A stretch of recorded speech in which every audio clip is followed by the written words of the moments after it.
That is done. Audio is set. Video is set. Hare Krishna. Thank you.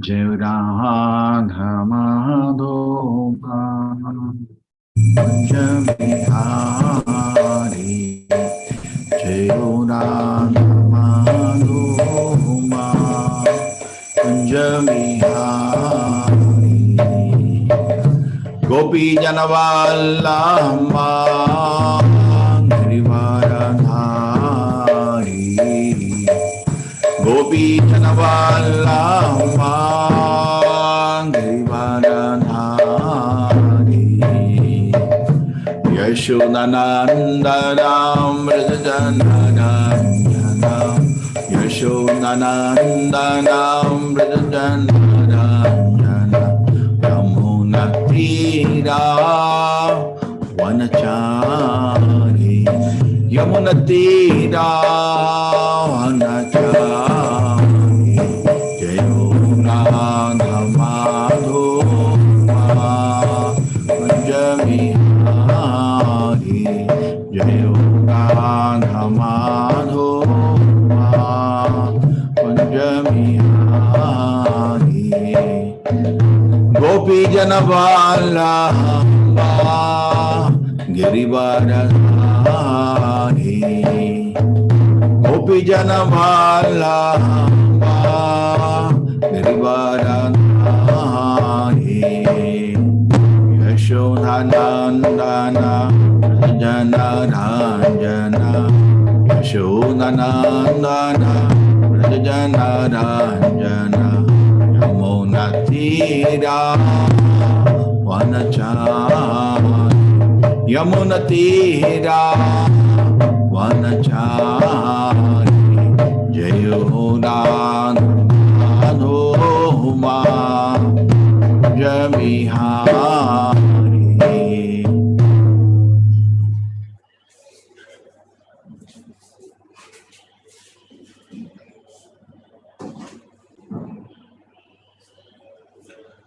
Om Namo Bhagavate Vasudevaya Om Namo Bhagavate Vasudevaya Om Namo Bhagavate Vasudevaya Narayanam Namaskritya Naram Chaiva Narottamam Devim Saraswatim Vyasam Tato Jayamudire Nashta Prayashu Badreshu Nityam Bhagavata Sevaya Bhagavati Uttama Shloke Bhakti Bhavati Naishtiki. Hare Krishna.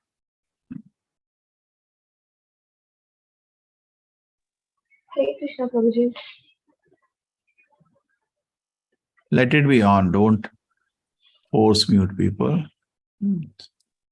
Somebody makes noise, then you mute him. Okay.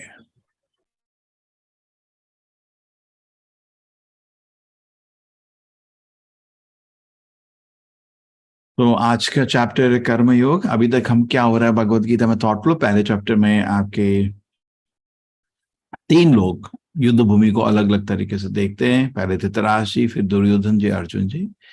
तीनों अपना दृष्टिकोण देते हैं। अर्जुन दृष्टिकोण देख के बोलते हैं मैं युद्ध नहीं करूंगा, और दूसरे चैप्टर में अर्जुन के सारे शंकाओं को उत्तर दे दिया जाता है। उसके बाद तीसरे चैप्टर में कृष्ण जी कैसे अर्जुन बोलते हैं कृष्ण जी सारे प्रश्न उत्तर हो गए, लेकिन आप विस्तार से थोड़ा समझा सकते हैं मेरे को, ठीक है। तो पहले कृष्ण जी उनको कर्मयोग का ज्ञान बताते हैं। वो शुरुआत कर्मयोग में कर्मकांड से होती है। कर्मकांड मतलब हम अपना काम करें और एक पैसा भगवान को दे दें, बस। सकाम कर्मयोग से शुरुआत होती है। उसके बाद वो चैप्टर निष्काम कर्मयोग में जाता है। चौथा चैप्टर ज्ञान योग के बारे में था, कैसे ज्ञान से हम दिव्य ज्ञान क्या होता है। आज का चैप्टर एक बहुत स्पेशल है, जो हम निष्काम कर्मयोग के बारे में बात किए थे उसको विस्तार होता रहेगा इसमें, ठीक है। हाईएस्ट कर्मयोग जैसे शुद्ध होता रहता है, वो भक्ति योग की तरफ चला जाता है। एक्चुअली योग का मतलब भक्ति योग, कैसे भगवान से जुड़ना। योग मतलब जुड़ना, वियोग मतलब विरह में रहना। आपके योग में हम, वियोग में हम रो रहे थे, वियोग मतलब अलग होना, योग मतलब जुड़ना। किससे जुड़ना? भगवान से जुड़ना। तो इस चैप्टर में कर्मयोग को और रिफाइन करा जा रहा है, कैसे? निष्काम कर्मयोग के रूप में क्या बताया जा रहा है। ओके, चैप्टर के आपके 5 भाग है। पहले ये जो तीसरे चैप्टर का जो प्रश्न था संन्यास लेने का या कर्मयोग करने का, ये प्रश्न दोबारा आएगा। और उसके बाद कृष्ण जी कंक्लूड करते हैं उत्तर में कि कर्मयोग तो कर्म संन्यास से बेटर है। ठीक है, निष्काम कर्मयोग हमको सारे बंधनों से मुक्त कर देता है, और जैसे हम भगवान पर ध्यान लगाते हैं हम दुनिया से मुक्त होकर भगवत धाम चले जाते हैं। ये छोटा सा चैप्टर है। अर्जुना वाचा संन्यासम कर्मणाम कृष्ण पुनर्योगम च संशशी यशेया एतयोर एकम तन्मे ब्रूहि सुनिश्चितम। अर्जुन ने कहा, हे कृष्ण, पहले आपने मुझे कर्म त्याग करने के लिए कहते हैं, फिर भक्ति पूर्वक कर्म करने के लिए देते हैं। आप मेरे को तो कंफ्यूज कर दिए हैं कि कौन सा सबसे अच्छा लाभ रहता है। अगर आप इसको एनालाइज किया जाए कहाँ पे, देखिए ये बहुत मुश्किल प्रश्न है। एक साइड आप जब भी ज्ञान का विस्तार करने की कोशिश करते हैं तो मतलब बैठ के एक जगह आदमी पढ़ रहा है, वो कुछ एक्टिविटी नहीं कर रहा उसके अलावा।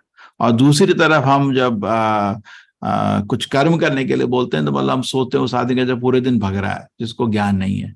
तो इन दोनों को कंबाइन करना थोड़ा मुश्किल है। कर्म योग मतलब ज्ञान भी होना चाहिए और एक्टिविटी भी होना चाहिए, ये थोड़ा मुश्किल काम है। इसलिए ये प्रश्न बार बार आता रहेगा। बहुत लोग दुनिया छोड़ के जंगल में बैठना चाहते हैं, बहुत बारी लोगों को मिलते हैं, हम सब छोड़ देगा तो क्या खाली बैठ के तो पागल हो जाएगा, कुछ तो करने का। हाँ, तो ये कर्म संन्यास जनरली सोसाइटी में बहुत अट्रैक्टिव है। अब आप कौन कुंभ मेले में गए थे, वहां सबसे ज्यादा इज्जत आपकी नाग बाबा की होती है। खाली बैठे, कुछ नहीं, नंगे जंगल में बैठे हुए, उसमें लोग सोचते हैं यही सबसे बड़ी चीज है ना। लोग का जनरली ऐसा सोच है। आप सोचिए उस समय सबसे ज्यादा आदर भी उन्हीं लोगों को दिया जाता है। अरे वो लोग नहीं जो दुनिया में ज्ञान का प्रचार कर रहे हैं, उसको लोग, कर्मयोग को लोग समझते नहीं है। सोसाइटी में कर्म संन्यास को बहुत वाले, सन्यासी मतलब सब छोड़ दिया। और सोचते हैं ये तो बहुत अच्छा चीज है। कुछ भी नहीं छोड़ सकते। क्या छोड़ोगे? है क्या तुम्हारा जो तुम छोड़ोगे? और खाली मन शैतान का मन। कलयुग में किसी भी आचार्य ने खाली बैठने के लिए आपका अनुमति नहीं दिया है, क्योंकि आप सीधे पाप कर्म में जाओगे, है ना। इसलिए हमेशा बेटर रहता है कि कर्म योग कर्म संन्यास से बेटर है। देखिए हम लोग भी, आप बोल सकते हैं कि चलो हम तो दुनिया छोड़े, दुनिया नहीं छोड़े, हम तो बहुत बिजी हैं, पूरे दिन काम सेवा करते रहते हैं, छोड़े नहीं है कुछ। खाली सब कुछ छोड़ के, जब कर्म संन्यास की बात हो रही है, सारे कर्म छोड़ के कुछ भी नहीं करना, जंगल में बैठना, कुछ नहीं करना, ये वर्जित है। भगवत गीता में बार बार इस चीज को मना किया गया है। लेकिन क्यों कृष्ण जी बार बार बोल रहे हैं? तीसरे अध्याय में बोला है, 5वें अध्याय में बोला, 18वें अध्याय में फिर बोलेंगे। 3 बारी कोई प्रश्न पूछ रहा है, उसको बोला जाता है इंग्लिश में FAQ, फ्रिक्वेंटली आस्क्ड क्वेश्चन, क्योंकि लोगों को समझ नहीं आता है। जैसे आत्मा के बारे में कृष्ण जी गीता में बहुत बारी बताते हैं। इतना बारी क्यों बता रहे? क्योंकि लोगों को समझ नहीं आता। कितना लोग है अभी समाज में इस स्तर पे चल रहा है कि मैं शरीर नहीं आत्मा हूं, नहीं, सब लोग इंद्रिय भोग के लिए अपना जीवन व्यतीत कर रहा है। तो बार बार कृष्ण जी का समझाना गलत नहीं है। इसलिए बार बार ये गीता में प्रश्न आता है कि कर्म संन्यास अच्छा है, कर्म योग, बार बार कृष्ण जी बताते हैं कर्म योग बेटर, लेकिन कोई फायदा नहीं, किसी को समझ नहीं आता, तो सब छोड़ देगा, वही सबसे बड़ी चीज है। ऐसा तो नहीं है ना, गीता में तो ऐसा नहीं लिखा। ठीक है, तो ये अर्जुन के मैंने लिस्ट दिया है कहां से वो कर्म संन्यास का सोच रहा था। आपके भगवत गीता के दूसरे अध्याय में 11 से 30 ये 20 श्लोक जो है आपको ये आत्मा का ज्ञान को डेवलप करने को, विकसित करने के बारे में है। इसमें लोग ऐसा सोचता है कि चलो इसमें तो कोई काम नहीं होगा ना, खाली बैठे ज्ञान लेंगे, है ना। उसके बाद 31 से 27 में कृष्ण जी अर्जुन को अपना क्षत्रिय धर्म को याद दिलाते हैं। ठीक है, 46 to 53 में कृष्ण जी भक्ति योग के बारे में बताते हैं। तीसरे अध्याय में 17-18 में बोलते हैं ज्ञान से व्यक्ति के लिए, कोई जो जिसके पास ज्ञान है उसके लिए तो कुछ कर्तव्य नहीं है। ठीक है, और अध्याय 4 में 33 में बोलते हैं सभी प्रकार के यज्ञ कार्य ज्ञान से ही परिणित होते हैं। और अंत में बोलते हैं अर्जुन उठो और युद्ध करो। मैं तो कंफ्यूज हो रहा हूं, ऐसा अर्जुन बोलते हैं, क्योंकि एक्चुअली वो कंफ्यूज नहीं है, वो तो भगवान का नित्य दास है। आप नारायण ऋषि को जानते हैं, वो भी अर्जुन कृष्ण का ही अवतार है। तो ये तो नित्य दास है भगवान का। ये नित्य दास मतलब वो कभी भी माया से छू नहीं सकता। लेकिन एक हमारा एक प्रतिनिधित्व करके कृष्ण से प्रश्न, अर्जुन प्रश्न पूछ रहा है। ये उत्तर अर्जुन के लिए नहीं है, उत्तर हमारे लिए है। ठीक है, पूरी गीता हमारे लिए है। तो एक तरह से लोग सोते हैं कर्म संन्यास, जंगल में कहीं हिमालय में बैठ गए बिना कुछ काम किए, और ये देखिए कर्मयोग, दुनिया में लोगों को गीता का प्रचार करना, इसमें से कौन बेहतर है, ये प्रश्न हमारे मन में जरूर आता है। श्री भगवान वाचा संन्यासम कर्म योगश्च निश्चय करो भौ तयोस्तु कर्म संन्यासात् कर्म योग विशिष्यते। अब इसके बाद क्या रह गया भाई, कर्म योगा विशिष्यते, कर्म संन्यास से कर्म योग बेहतर है।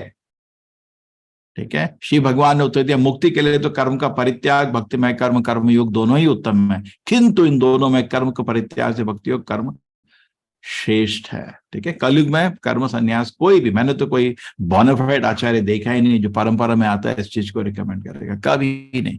उनको मालूम है कलयुग, पर्टिकुलरली कलयुग में खाली मन शैतान का मन। ओके, कोई बता सकता है कि 6 तरह के क्या धर्म होते हैं? तरह तरह के धर्म की परिभाषा जानता है क्या कोई?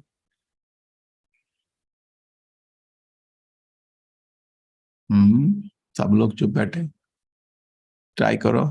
देखो मैंने वो ऑन रखा है, आप लोग सीधा बोल सकते हो। ठीक है, स्पीकर में बोल सकते हो, अनम्यूट करके बोल सकते हो, टाइप करने में ज्यादा टाइम लगता है। एक, हाँ ट्राई करो। प्रभु जी, हरे कृष्णा प्रभु जी, कोशिश कर रहे प्रभु जी। प्रभु जी, दान देना धर्म है क्या? जैसे पुस्तकें, धार्मिक नहीं, वो उसको उपधर्म बोलते हैं, उपधर्म, वो असली धर्म नहीं है, वो उपधर्म होता है। ठीक है, चलो मैं बता देता हूँ। धर्म और मनोधर्म और नहीं, वो सब छोड़िए, ठीक है, वो बाद में बात करेंगे। ठीक है, तरह तरह से भाग कर सकते हैं, अभी हम इस तरह से भाग कर रहे हैं।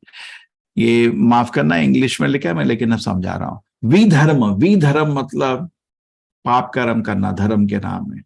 जैसे कुछ लोग चरस, अफीम, गांजा पीते हैं धर्म के नाम पे, सब पाप कर्म है। कुछ लोग आपका धर्म के नाम में पाप कर्म को प्रेरित करते हैं। ठीक है, उसका नाम बोलना भी नहीं चाहिए, लेकिन कॉमन है ना? क्योंकि क्या है, थोड़ा फिलॉसफी आ गया तो लोग क्या करते हैं, एक शिष्य ने गुरु को पूछा, गुरु जी आप सिगरेट क्यों पी रहे? नहीं, ते नहीं कर सकता तू, लेकिन मैं कर सकता है। ऐसे करके मतलब फिलॉसफी से लोगों को कंफ्यूज करते हैं। मैं शरीर नहीं आत्मा हूं, मैं नहीं पी रहा, शरीर पी रहा है। तो थोड़ा फिलॉसफी होने से बड़ा डेंजर क्या है कि आदमी उल्टा भी काम को जस्टिफाई करने का कोशिश करता है। ठीक है, विधर्म समझ आ गया, पाप कर्म करना धर्म के नाम पे। पाराधर्मा, ऐसा चीज जो हमें नहीं कर सकता वो करने का कोशिश करना। जैसे अर्जुन बोला जंगल में जाके ध्यान करूंगा, ये क्षत्रिय के लिए वर्जित है। नहीं, क्या कर रहा है? तो वो युद्ध करना है। अभी तुम सब परिवार छोड़ के, सब अपने करते हुए छोड़ के जंगल में जाके ध्यान करोगे, पाराधर्म है, तुम्हारा काम नहीं है ये। ठीक है ना? अर्जुन तो एक्चुअली महान पवित्र आत्मा है, लेकिन नॉर्मल, जब तक हृदय पवित्र नहीं हो, सब काम करते हुए छोड़ के जंगल में नहीं बैठना चाहिए। ठीक है, एक चीज। उपधर्म मतलब जो आप अभी बात कर रहे थे, दान पुण्य करना, ये उपधर्म होता है। ठीक है, उपधर्म मतलब धर्म का जैसा दिखता है, लेकिन ये तो भौतिक है ना। अरे किसी को मदद, जैसे आपका बच्चा है, क्या आपको खाना ही खिलाते हो क्या? उसको खाना भी खिलाते हैं, उसको संस्कार भी देते हैं, जीवन का दर्शन भी देते हैं, भगवान का ज्ञान भी देते हैं, सब कुछ होना चाहिए ना। खाली खाना खिलाना क्या होता है? आजकल लोग उसी को सब कुछ समझते हैं, बिकॉज नास्तिक है, पूरा समाज नास्तिक बन गया। इस नास्तिक समाज में भगवान के लोग को समझते हैं समय व्यर्थ हो रहा है। मंदिर क्यों बनाते? कुछ भूखों को खाना खिलाओ। अरे जब ये करोड़ों का आईपीएल होता उस समय आपको भगवान याद नहीं आए, है ना? उस समय भगवान नहीं याद आते। इतना बड़ा स्टेडियम बनाया गुजरात में लाखों लोगों को बैठने का, उस समय भूखे लोग याद नहीं आए इनको, उस समय नहीं आते इनको भूखे लोग याद। और जब भगवान के लिए 2 रुपए का मंदिर, क्यों कर दिया ऐसा है? भगवान को कुछ भोग लगा दिया, एक फूल लगा रहे, भूखों को खाना खिला सकते। ये नास्तिक लोग हैं। जैसे कम से नहीं था, भगवान की पूजा होती है उनको चिढ़ लग जाती है, ये जैसे शिशुपाल जैसे चिढ़ लग जाती है उनको, है ना? जनरली समाज तो उपधर्म का अपना स्थिति है। उपधर्म मतलब पुण्य काम करना अच्छा है, लेकिन उसका अध्यात्म से कोई रिश्ता नहीं है। ठीक है, वो उपधर्म करके आप भगवत धाम नहीं जा रहे, यहीं रहोगे। कोई किसी ने आपको फल दिया, पुण्य दिया, आपने किसी को जाके दान दिया, अगले जन्म आपको जन्म लेना पड़ेगा उससे दान स्वीकार करने के लिए। इसलिए आदमी पाप से डरता है, पुण्य से भी डरता है, हमेशा आध्यात्मिक कर्म करता है। देना है तो प्रसाद दो ना उसको, प्रसाद में आपको कोई कर्म नहीं पड़ता है। लेकिन खाली किसी को दान करना, उसमें आप फंस जाते हो। ठीक है, और दान करना, किसी को मदद करना है, क्या कर सकते हो? क्या पूरी दुनिया आपके घर में खाना खाने के लिए आ जाएगी? रेडी हो क्या? खाली ये दिखावा करते हैं लोग। ये आपके घर में दुनिया छोड़ दो, एक आदमी हर दिन भेज दूंगा खाना खाने, अब नहीं खिलाओगे, अरे क्यों आ गया हर दिन? ऐसा तो हमारा हालत है। एक्चुअली भक्त लोग बहुत पुण्य करते हैं, लेकिन उसके बाद में कभी बात भी नहीं करते। आपका अब इस्कॉन के बारे में अगर जानते हैं, इस्कॉन हर दिन 30-40 बच्चों को खाना खिला रहा है, हर दिन, हर दिन। कोई संस्था नहीं कर सकती है, लेकिन अब उसका हमारा वो लक्ष्य नहीं है, वो साइड में इश्यू है। मंदिरों में तो कोई भी आता है, खाना खिलाते ना उसको हम लोग। मंदिरों में हमेशा अन्नदान होता है ना? ऐसा नहीं कि मंदिर में अन्नदान नहीं होता। उसी सबसे बड़ी चीज, सबसे बड़ी चीज नहीं है वो। जैसे आप अपने बच्चे के परवरिश में उसको खाना कपड़ा खिलाते हैं, लेकिन संस्कार देना और भगवत का ज्ञान देना ज्यादा इंपॉर्टेंट होता है। ठीक है, तो खाली उपधर्म करना मतलब खाली पुण्य कर्म करना, उसको धर्म नहीं बोलना। बोलते ना आजकल मानव सेवा, माधव सेवा, छल धर्म। छल धर्म मतलब धर्म के नाम में ऐसी चीज बोल रहे हो जो शास्त्र में नहीं लिखी है। शास्त्र में नहीं लिखा वो सब, लेकिन आप बोल रहे हो वो सब। गीता में ऐसा लिखा है? लिखा ही नहीं ऐसा। जैसे कुछ लोग बोलते हैं मैं भगवान हूं, शास्त्र में तो ऐसा नहीं लिखा है। आप बहुत भगवान के छोटे से निम्न दास है। ठीक है, धर्माभास। धर्माभास मतलब आभास, आभास मतलब शैडो। जैसे ब्रह्मचारी का मैं ड्रेस पहना हूं, गीता का क्लास ले लिया, लेकिन 1 घंटे का क्लास ले, 23 घंटे क्या किया मैं? 23 घंटे मूवी देख रहा था, तो फिर वो हो गया धर्माभास।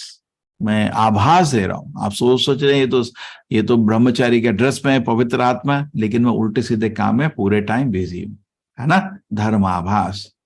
परोधर्मा, और एक्चुअल असली धर्म होता है परोधर्मा। सवै पुंसा परोधर्मा यत भक्ति यथोक्षजे अहेतुकी अप्रतिहता यया तो सुप्रसिद्धति। एक्चुअली भगवत गीता, भागवत आपको परोधर्म देती है। परोधर्म मतलब ऐसा गतिविधि, ऐसा हमारा कर्तव्य जिससे हमारे हृदय में भगवत प्रेम उत्पन्न हो, उसको परोधर्म बोलते हैं। बाकी सब एक्चुअली चीटिंग रिलीजन है, ये असली धर्म नहीं है, लेकिन धर्म के जैसे दिखते हैं। ठीक है, इसमें किसी को प्रश्न है? क्लियर हो गया?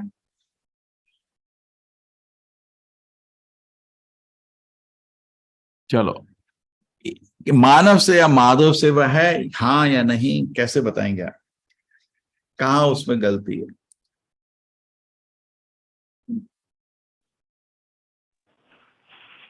हरे कृष्ण प्रभु जी।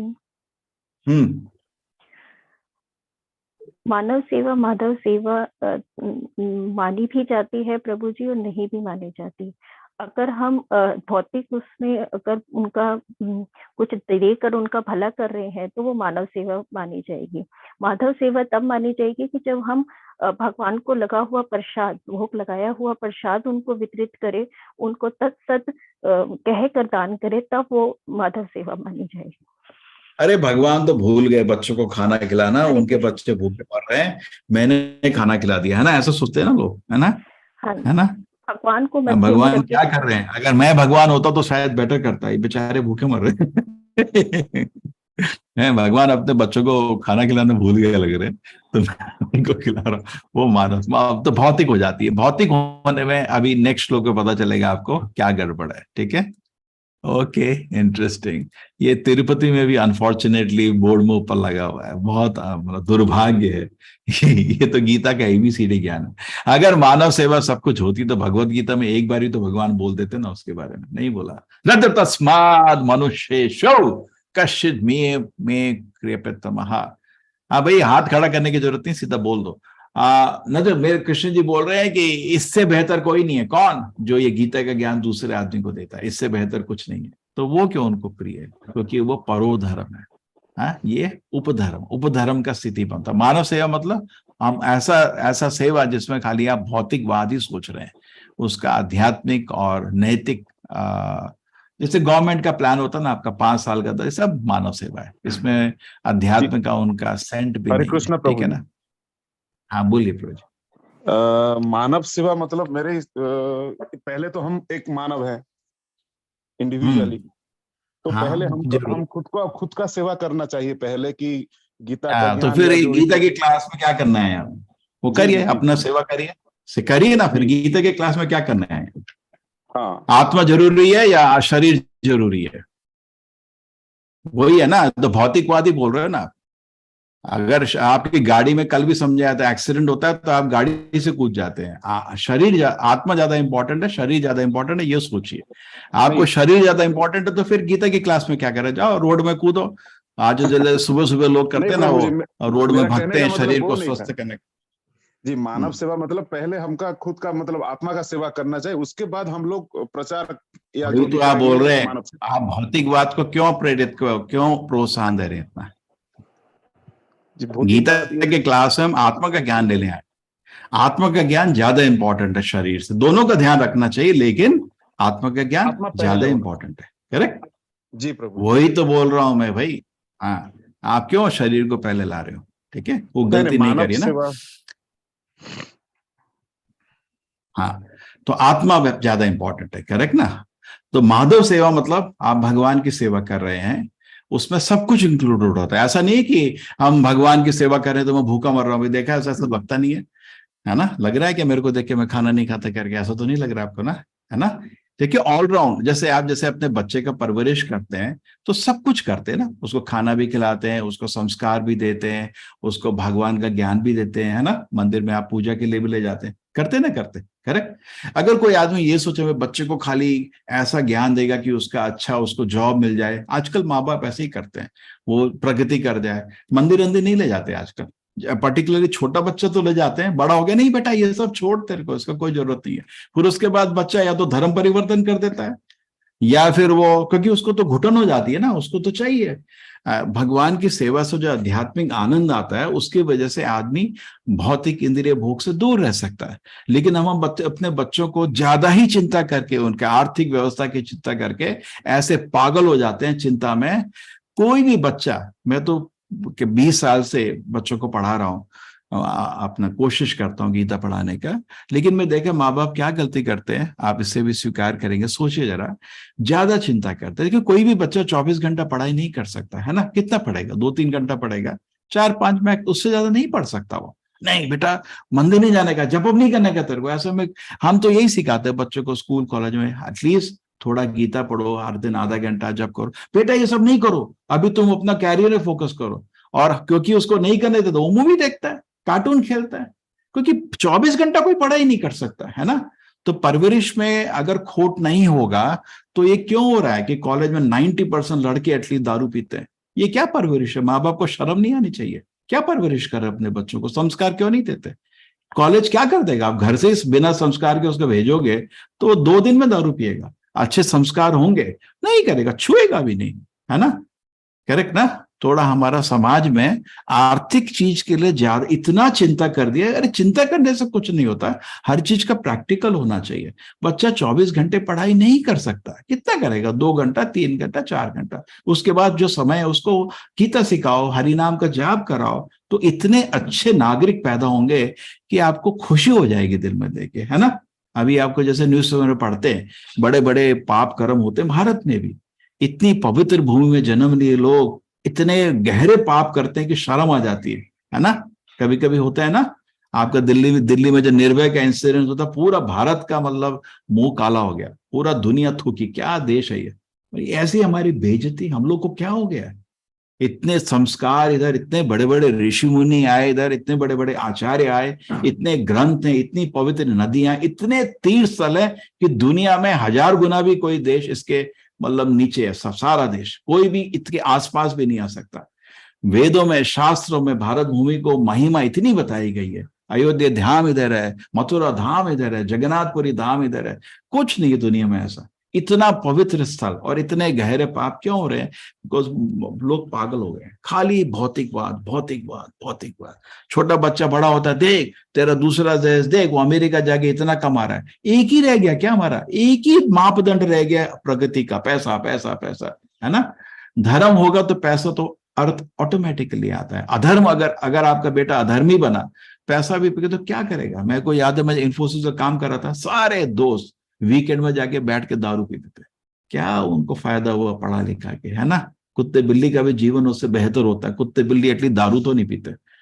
और अगला जन्म कहाँ जाएगा, वो कुछ कीड़ा बनेगा टट्टी का। तो सोचते नहीं है कोई, ठीक है ना। ठीक है, आप समझते हैं। सो माधव सेवा जो है सबसे सर्वोत्तम है। माधव सेवा में मानव सेवा एक्चुअली इंक्लूडेड होता है। ऐसा नहीं कि चलो उसको खाना नहीं खिलाएंगे, जरूर उसको खाना, जैसे आपके मंदिर में कोई आता है, आप उसको, मेरे को डेफिनेटली गीता सिखाने का मन होता है, लेकिन पहले आपको खाना खाया नहीं, आप प्रसाद खाइए, प्रसाद खिलाते हैं उसको, है ना। उसको नहाने धोने की कोई व्यवस्था देते हैं, फ्रेश हो जाता है आदमी, अब बैठो, अब गीता के क्लास में आप खुश हो। तो मानव सेवा में माधव सेवा, मानव सेवा इंक्लूडेड होना चाहिए।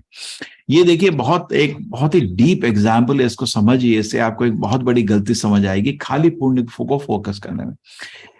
जो एक बार यादव जो बच्चे थे खेल रहे थे, ठीक है, तो खेलते खेलते उन्होंने देखा कि एक बहुत बड़ी छिपकली, बहुत ही बड़ी छिपकली एक कुएं में नीचे। तो बच्चों ने क्या किया, कोशिश किया उसको बाहर खींचने का, है ना। बच्चे तो कोशिश किए, सब मिलके नहीं खींच पाए। तो वापस गए, कृष्ण को बोले, कृष्ण जी क्या, पिताजी एक बहुत बड़ी छिपकली। तो कृष्ण जी को तो सब मालूम है, बोले ठीक है बच्चों, मैं उसको बाहर निकालता हूँ। तो उधर आए, उन्होंने उसको छुआ, जैसे ही छुआ वो एक देवता का रूप ले लिया, सुंदर देवता का। तो फिर उसको कृष्ण जी ने बोला, आप बताओ क्या है ये क्या स्टोरी है। तो छिपकली बने हुए थे, अभी इतने बड़े देवता बन गया सुंदर। बोला ऐसा था, पहले में एक राजा था, उसका नाम था नृगा। थोड़ा नाम मुश्किल प्रोनाउंस करना, नृगा। नृगा, नृगा मतलब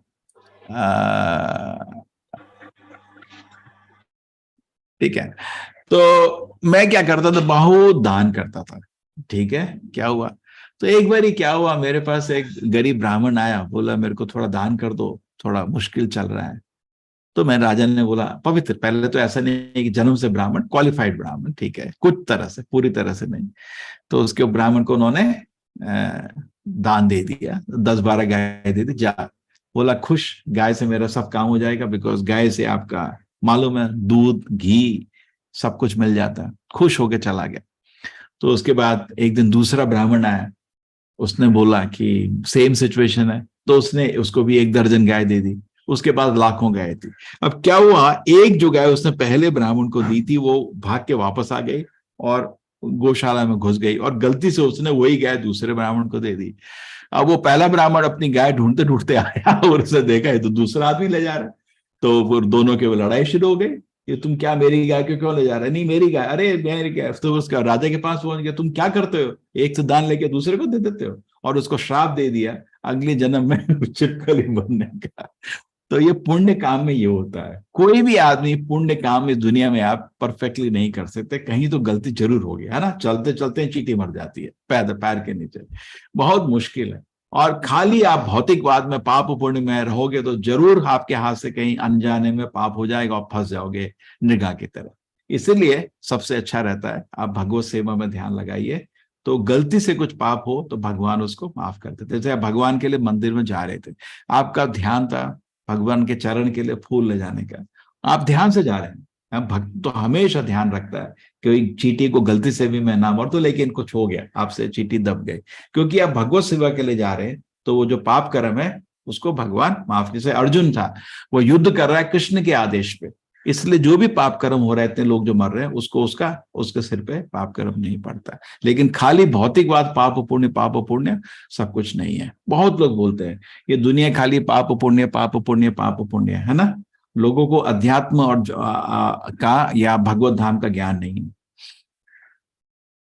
प्रापंचिकया बुद्ध्या हरि संबंधी वस्तुना मोक्ष भी परित्यागो वैराग्यम फाल्गो कथ्यते। कोई भी वस्तु अगर भगवत सेवा के लिए उपयोग हो सकती है तो खुशी से उपयोग करने का। जैसे देखो हम कैमरा का उपयोग कर रहे हैं, कंप्यूटर का उपयोग कर रहे हैं, हमको हिचक हो रही, बिल्कुल हिचक नहीं, भगवान का ही चीज है, भगवान की सेवा के लिए यूज करने में उसको हिचकना नहीं चाहिए।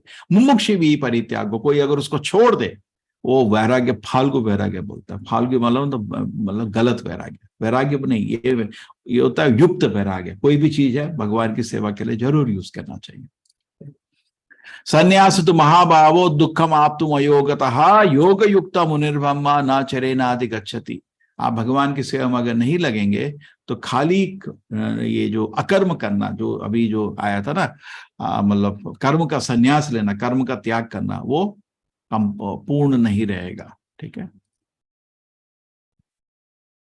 ज्ञेय स नित्य संन्यासी यो न द्वेषी न कांक्षति नरद्वंद्व ही महाभावो सुखम बंधात प्रमुच्यते। तो ये बहुत अच्छी इंस्ट्रक्शन है, इसको पढ़ के आप धीरे धीरे अपने कर्म योग को शुद्ध करके करके करके भक्ति योग तक ला सकते हैं। कर्म योग में आदमी को थोड़ा फल की इच्छा रहती है और अपने कर्म पे थोड़ा घमंड रहता है। योग तो भक्ति योग है, लेकिन जब उसमें मिलावट आ जाती है अपने कर्म फल की इच्छा की, तो वो कर्म योग बन जाता है। लेकिन उसमें मिलावट आ जाती है कुछ अपने बेमतलब के ज्ञान की, जो भगवान की सेवा में नहीं लगाया ज्ञान, उसको ज्ञान योग कहते हैं। ठीक है। तो शुद्ध योग एक्चुअली भक्ति योग है।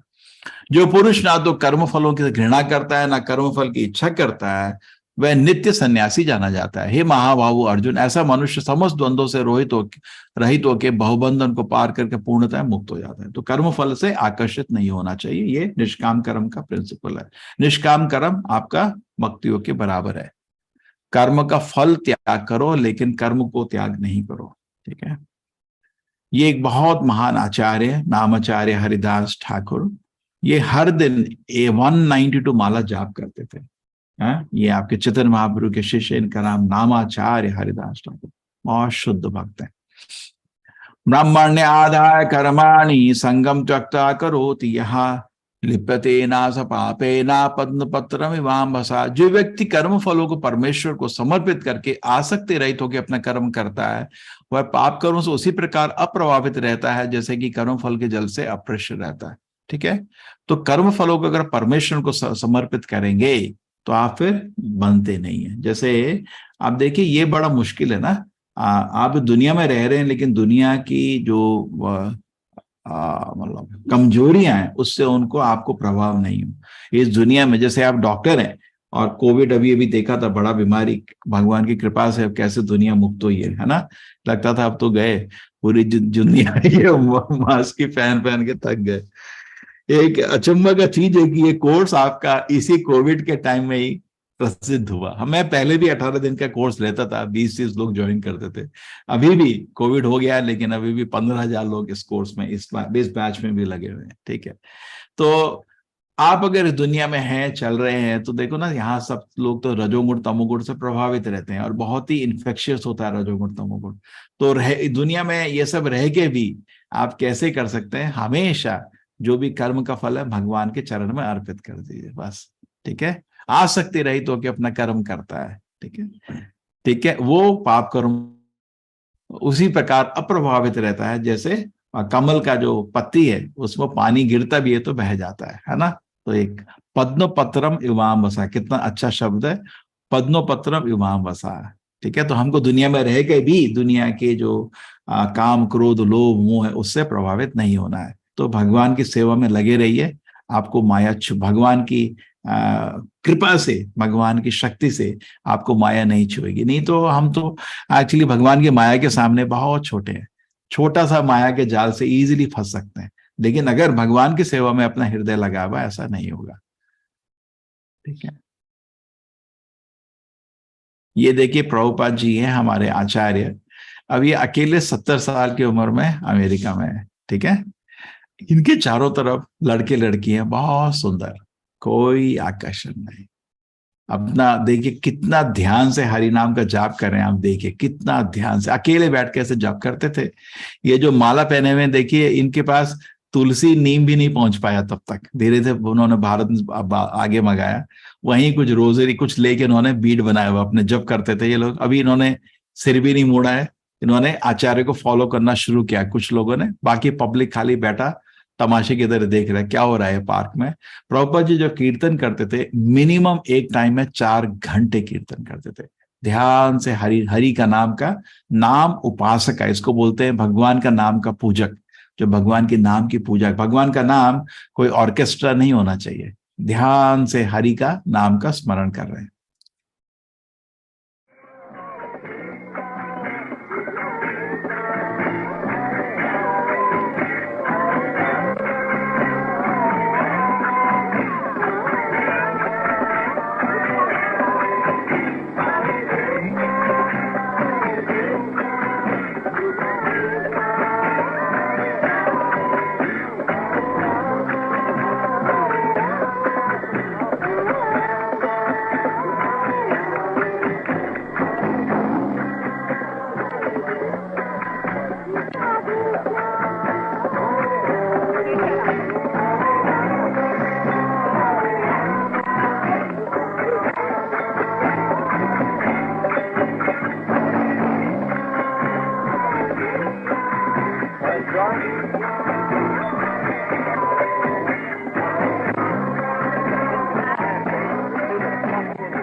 ओके, हम सारे जीव को एक दृष्टिकोण से कैसे देख सकते हैं? कोई बताएगा कैसे हो सकता है भाई? सभी को समत्व रहना चाहिए, किस आधार पे? हरे कृष्ण प्रभु जी। हम्म, प्रभु जी, सभी में परमात्मा आत्मा के रूप में विराजमान है और सभी जीव में भगवान है। इस दृष्टि से हम सभी को भगवान का अंश मान के देख बहुत सकते हैं। अच्छा, बहुत अच्छा। ये देखिए, ये श्लोक आपने किससे पढ़ा है? विद्या विनय संपन्ने ब्राह्मणे गवि हस्तिनी शुनि चैव सपाके च पंडिता समदर्शिनः। ये देखिए, ये व्यक्ति है, ये सब तरह तरह के लोगों को देख रहा है। ये पेड़ को फोटो ज्यादा अच्छी लग रही है। विद्या विनय संपन्न, ये ब्राह्मण दिख रहा है उसको, जिसको पूर्ण तरह से विद्या है और विनय है। विद्या मतलब ज्ञान भी है और ब्राह्मण की नम्रता भी है। गवि गाय है, हस्तिनी हाथी है, शूनी कुत्ता है, सपाके तरह तरह के जो मतलब जो कुत्ता खाता है उसको चंडाल बोलते हैं। ठीक है, तो तरह तरह के लोग देख रहे हैं। इसमें सबसे ज्यादा इज्जत समाज में ब्राह्मण को दी जाती है, जो क्वालिफाइड ब्राह्मण बोला गया है। विद्या विनय, तो ब्राह्मण के पास दो चीज होनी चाहिए, ज्ञान और नम्रता, दोनों है उसके पास। देखिए, है ना, हाथ जोड़ के खड़ा है, ऐसा ब्राह्मण। गाय गाय गाय को समाज में पूजा करी जाती है ना, भारत में गाय को मां का स्तर दिया जाता है। हस्तिनी हाथी है और कुत्ता है, लेकिन वो सबको बराबर देख रहा है। हाँ, कैसे, क्यों बराबर देख रहा है सबको?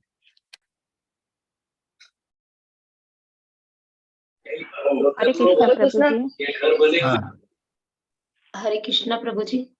क्योंकि हाँ, सब में आत्मा का भगवान का अंश है।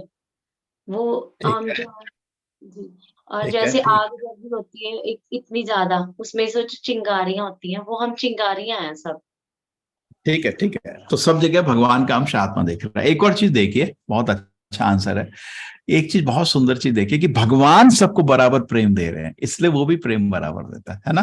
वो भगवान की आंखों से दुनिया को देख रहा है, अपनी आंखों से तो क्या है, हम तो बद्ध जीव में गलत गलत देखते हैं। नहीं, नहीं, हमको बराबर थोड़ी देखता है। लेकिन भगवान की आंखों में भगवान को सबको बराबर प्रेम है। जैसे एक माँ है, उसका बेटा एक है जो अनपढ़ गंवार घर में बैठा है, और एक बेटा उसका अमेरिका में लाख करोड़ों रुपए कमा रहा है, लेकिन माँ तो दोनों बच्चों को बराबर प्रेम देती है ना। करेक्ट है ना? तो इसी तरह भगवान के हृदय में सबको प्रेम है। लेकिन आप अगर बराबर प्रेम है, तो भगवान ने एक को हाथी का शरीर दिया और एक को गाय का शरीर दिया, एक को ब्राह्मण का शरीर दिया, एक को चंडाल का शरीर दिया, कुत्ते का शरीर दिया। ये अलग क्यों कर रहे हैं फिर भगवान? कैसे उनका प्रेम बराबर है? अगर प्रेम बराबर होता तो अलग अलग शरीर क्यों दिए, एक ही शरीर क्यों नहीं दिया? इसको कैसे उत्तर देंगे आप? हरे कृष्णा प्रभु जी। हाँ, हाँ, ये अलग अलग शरीर तो उसके अपने पिछले कर्मों का फल है, क्योंकि हम जैसे कर्म नहीं करते जो हैं भी है, उसी तरीके से हमारे को कर्म भगवान जो, हमारे को योनि देती है। लेकिन भगवान बराबर दे सकते थे ना, वो तो सबको बराबर प्रेम करते हैं ना। नहीं, कर्म प्रेम वो थोड़ी बराबर कर सुप्रीम रहे है, हैं, सुप्रीम। लेकिन कर्म तो हमारे हो गए ना, क्योंकि हमने अगर पिछले देखिए ना, एक सेकेंड, एक सेकेंड ना, कर्म सुप्रीम नहीं है, भगवान सुप्रीम। भगवान कर्म को चुटकी में कैंसिल कर सकते हैं ना। क्यों सबको बराबर नहीं देते? ऐसा क्यों करते हैं कि उसके लिए हाथी का शरीर, उसको गाय का शरीर एक दे सकते हैं ना?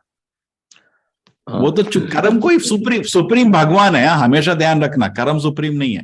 कर्म तो भगवान हवा में उड़ा सकते हैं। क्यों सबको एक सा नहीं रखते? क्यों अलग अलग शरीर दिया है? कुछ लोग वैकुंठ जगत में उनके साथ नाच रहे हैं, कुछ देवलोक में आनंद ले रहे हैं, कुछ लोग, हम लोग पृथ्वीलोक में तड़प रहे हैं। ऐसा क्यों भाई? बराबर क्यों नहीं है? हरे ट्राई कृष्णा करो, गुरु जी। ट्राई हरे करो। कृष्णा गुरु जी। हाँ, ट्राई करिए। हाँ, इसलिए कि भगवान नियंता है, न्याय करते हैं, और हाँ। सबके कर्मों को बराबर कर देंगे तो वो न्याय नहीं होगा। और उससे फिर हम भी खुद जो है, अगर हमें पता है हमारे कर्म तो माफ ही होने वाले हैं, तो हम भी अच्छे कर्मों की तरफ नहीं बढ़ेंगे और ठीक, अंततः उस तरफ नहीं जाएंगे, भक्ति योग की तरफ। ठीक है, ठीक हरे है, बहुत कृष्णा अच्छा। प्रभु जी। हाँ, प्रभु जी, भगवान तो सबको समान दृष्टि से देखते हैं, लेकिन जो अपने हाँ, हृदय में भगवान को प्रकट करते हैं, भगवान उन पे विशेष कृपा करते हैं प्रभु जी। ठीक है, बहुत अच्छा, बहुत अच्छा। ये तो गीता का श्लोक है। हाँ, अभी 9वें अध्याय में पढ़ेंगे। आप लगता है गीता को अध्ययन किए। ठीक है माता जी, थैंक यू सो मच। ठीक है। हमारा ये था कि उसके लिए, कुत्ते के लिए, जो प्राणी अभी कुत्ते के जीव में है, उसके लिए वही शरीर अभी सबसे अच्छा था। क्या होता है, जानवर के शरीर में वो व्यक्ति जाता है जो शिक्षा लेके कुछ सीखता नहीं है, उसको अनुभव से ही सीखना है। बहुत लोग आप बच्चे को बोलते बेटा दारू नहीं पी, नहीं नहीं मम्मी मैं पीऊंगा, मैं अनुभव से सीखूंगा। तो ऐसे लोग जानवर का शरीर लेते हैं। मनुष्य के शरीर में आप शिक्षा से सीख सकते हैं, आपको एक स्पेशल अपॉर्चुनिटी है। आप कुत्ते को बैठ कर कुछ नैतिक ज्ञान दे सकते हो कि नहीं, वो एक्सपीरियंस से सीखेगा। अपना करोड़ों जीव हैं, तरह तरह के अनुभव से वो सीख रहे हैं। लेकिन मनुष्य जीवन में अवसर होता है कि हम सुन के सीख सकते हैं, ठीक है ना। तो इस तरह अलग अलग जो स्थिति में लोग हैं उनके लिए वो सबसे अच्छी स्थिति है। कभी भी भगवान के राज्य में कुछ गलत नहीं होता। लेकिन हाथी के लिए, जो प्राणी अभी हाथी के शरीर में है, उसके लिए हाथी का शरीर ही सबसे अच्छा एक स्थिति है। किसी का, जैसे एक डॉक्टर है, उसके पास एक पेशेंट आता है, उसको वो आईसीयू में डाल देता है। एक पेशेंट आता है, उसको बोलता है तेरे को दवाई की कोई जरूरत नहीं, जरा तू घर जा, एक दिन रेस्ट कर ले, ठीक हो जाएगा। होता है ना, करेक्ट। अब बोलेंगे डॉक्टर आप तो वो सबको बराबर प्रेम करना चाहिए, उसको आईसीयू में डाल के आपने ऑक्सीजन लगा दिया, उसको घर भेज दिया। बोलेगा अलग अलग स्थिति थी सबकी, तो मैं प्रेम बराबर है लेकिन स्थिति अलग अलग है। ठीक है, आप समझ रहे है ना। अब जैसे इसमें बोला है कि कुत्ते को ब्राह्मण को बराबर करना चाहिए। अब देखो मंदिर में कोई आपके घर में ब्राह्मण आएगा, पवित्र ब्राह्मण है ना, तो आप उसके पैर धोएंगे, उसको पूजा करके घर में लाएंगे। कुत्ता आएगा, उसके पैर धोएंगे क्या? नहीं। हाँ, प्रेम बराबर है, लेकिन कुत्ते को जनरली घर के बाहर रखा जाता है, उसको खाना खिलाते हैं, उसको स्नेह जरूर करते हैं, लेकिन अंदर आए फिर पूजा कैसे करोगे, वो सब गंदा कर देगा, वो उसको तो पेशाब मारने का काम है। तो सब अपनी अपनी स्थिति के अनुसार उसको प्रेम दिया जाता है। ठीक है ना, आप लोग सब सहमति में हैं, आगे निकले। चलो, आई होप, ठीक है। अंत में पूछ लेना किसी को कोई विपत्ति हो। विद्या विनय संपन्ने ब्राह्मणे, कितना सुंदर श्लोक है, गवि हस्तिनी। मेरी इच्छा है ये जितने आपके श्लोक, आपके नोट्स आते हैं ना, जितना इनको याद करिए। आप देखिए कहीं भी दुनिया में जाओगे और अपने ही बच्चों को घर में आप अगर श्लोक का मतलब, उसको कितना गीता के महिमा आएगी। कितना सुंदर श्लोक है बेटे, आज मैंने अच्छा श्लोक याद किया। विद्या विनय संपन्ने ब्राह्मणे गवि हस्तिनी शुनि च सभा के च पंडिता समदर्शिनः। आहा, खुशी, खुद हृदय में खुशी होनी चाहिए। ये देखिए, ये भारत में छूट गया है। हम पड़ोसी को ये नहीं बताते मैंने गीता पढ़ी है, मजा आ गया श्लोक पढ़ के। ऐसा भी क्या मतलब धर्म, जब हम जबरदस्ती बस मतलब पैदा हुए इस धर्म में, तो नहीं, हमको आनंद आ रहा है, हमको आनंद आ रहा है गीता के ज्ञान से। अभी नेक्स्ट इस चैप्टर में हमारे आध्यात्मिक प्रगति के लिए कृष्ण जी हर चैप्टर में ज्ञान देते हैं। इस चैप्टर में भी बताते हैं इंद्रिय भोग से क्यों निकल, क्यों इंद्रिय भोग पे हमको तृप्त जीवन को लक्ष्य नहीं बनाना चाहिए। कोई बताएगा क्या गलत है इंद्रिय भोग में, है क्यों इंद्रिय, आध्यात्मिक जीवन के लिए हम इंद्रिय भोग को छोड़ना जरूरी होता है। ठीक है, हरे कृष्ण प्रभु जी। इंद्रिय भोग को अगर हम बनाएंगे तो हम इस भौतिक जगत में 84 योनियों में ही उलझे रहेंगे और जन्म मृत्यु जरा व्याधि में ही फंसे रहेंगे।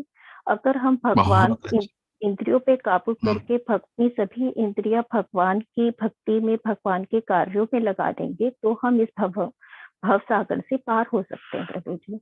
हरे। और इस दुनिया में भी ऐसा नहीं कि जीवन के अंत में आप भवसागर से पाए, इस दुनिया में भी आप सत्वगुण में रहोगे, खुश रहोगे, आनंद में रहोगे, आध्यात्मिक सुख का भी इस जीवन में भी आनंद रहेगा। नहीं, करेक्ट। ऐसा नहीं है कि जीवन के मरने के बाद हाँ तो पूरे जीवन वो तो इतना आनंद कर रहा है, नहीं नहीं नहीं, ऐसा थोड़ी होता है। हम भक्त जो पाप कर्मों से छूट के एक्चुअली खुश हो जाता है ना।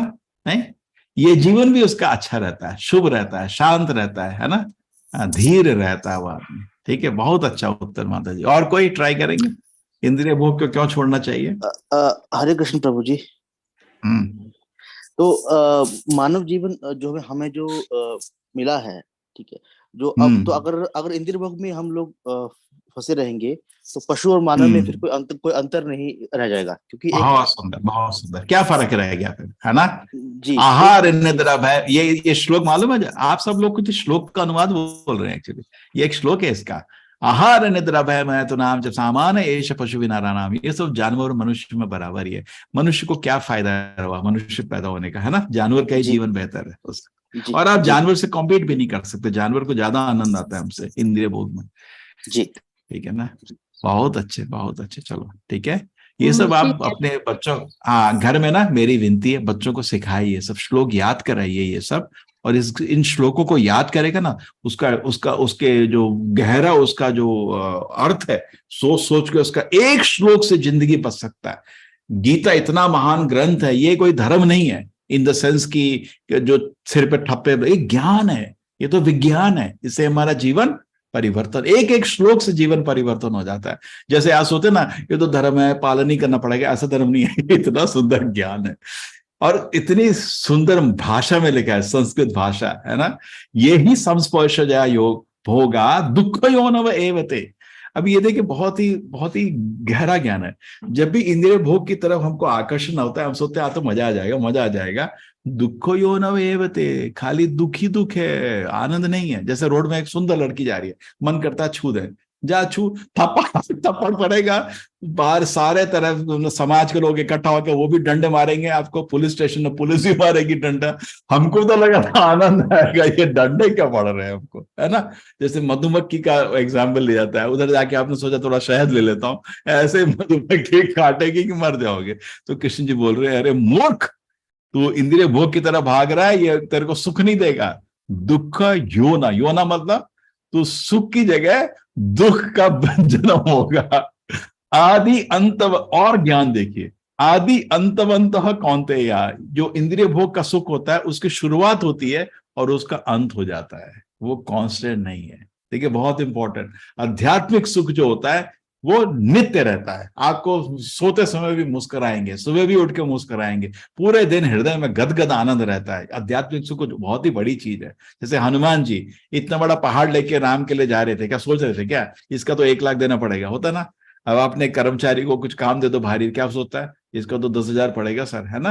वो क्या सोच रहा था क्या ये तो इसको तो 1 लाख लूंगा आराम से, इतना बड़ा काम करके। नहीं, वो किस लिए कर रहा था, उसको तो युद्ध होने के बाद कुछ भी नहीं मिला, किसी को राज्य मिला, किसी को, उसको वो क्यों क्या चीज चाहिए था उसको। वो आध्यात्मिक आनंद में, एक शुद्ध भक्त भगवान का आध्यात्मिक आनंद में बह रहा था, उसको कुछ नहीं चाहिए, ठीक है ना। तो भौतिक सुख होता है वो अलग होता है। भौतिक सुख मान लो जो रावण ने अभी सीता को पकड़ के लाया और उसके बाद उसका गला कट गया, आदि अंतः।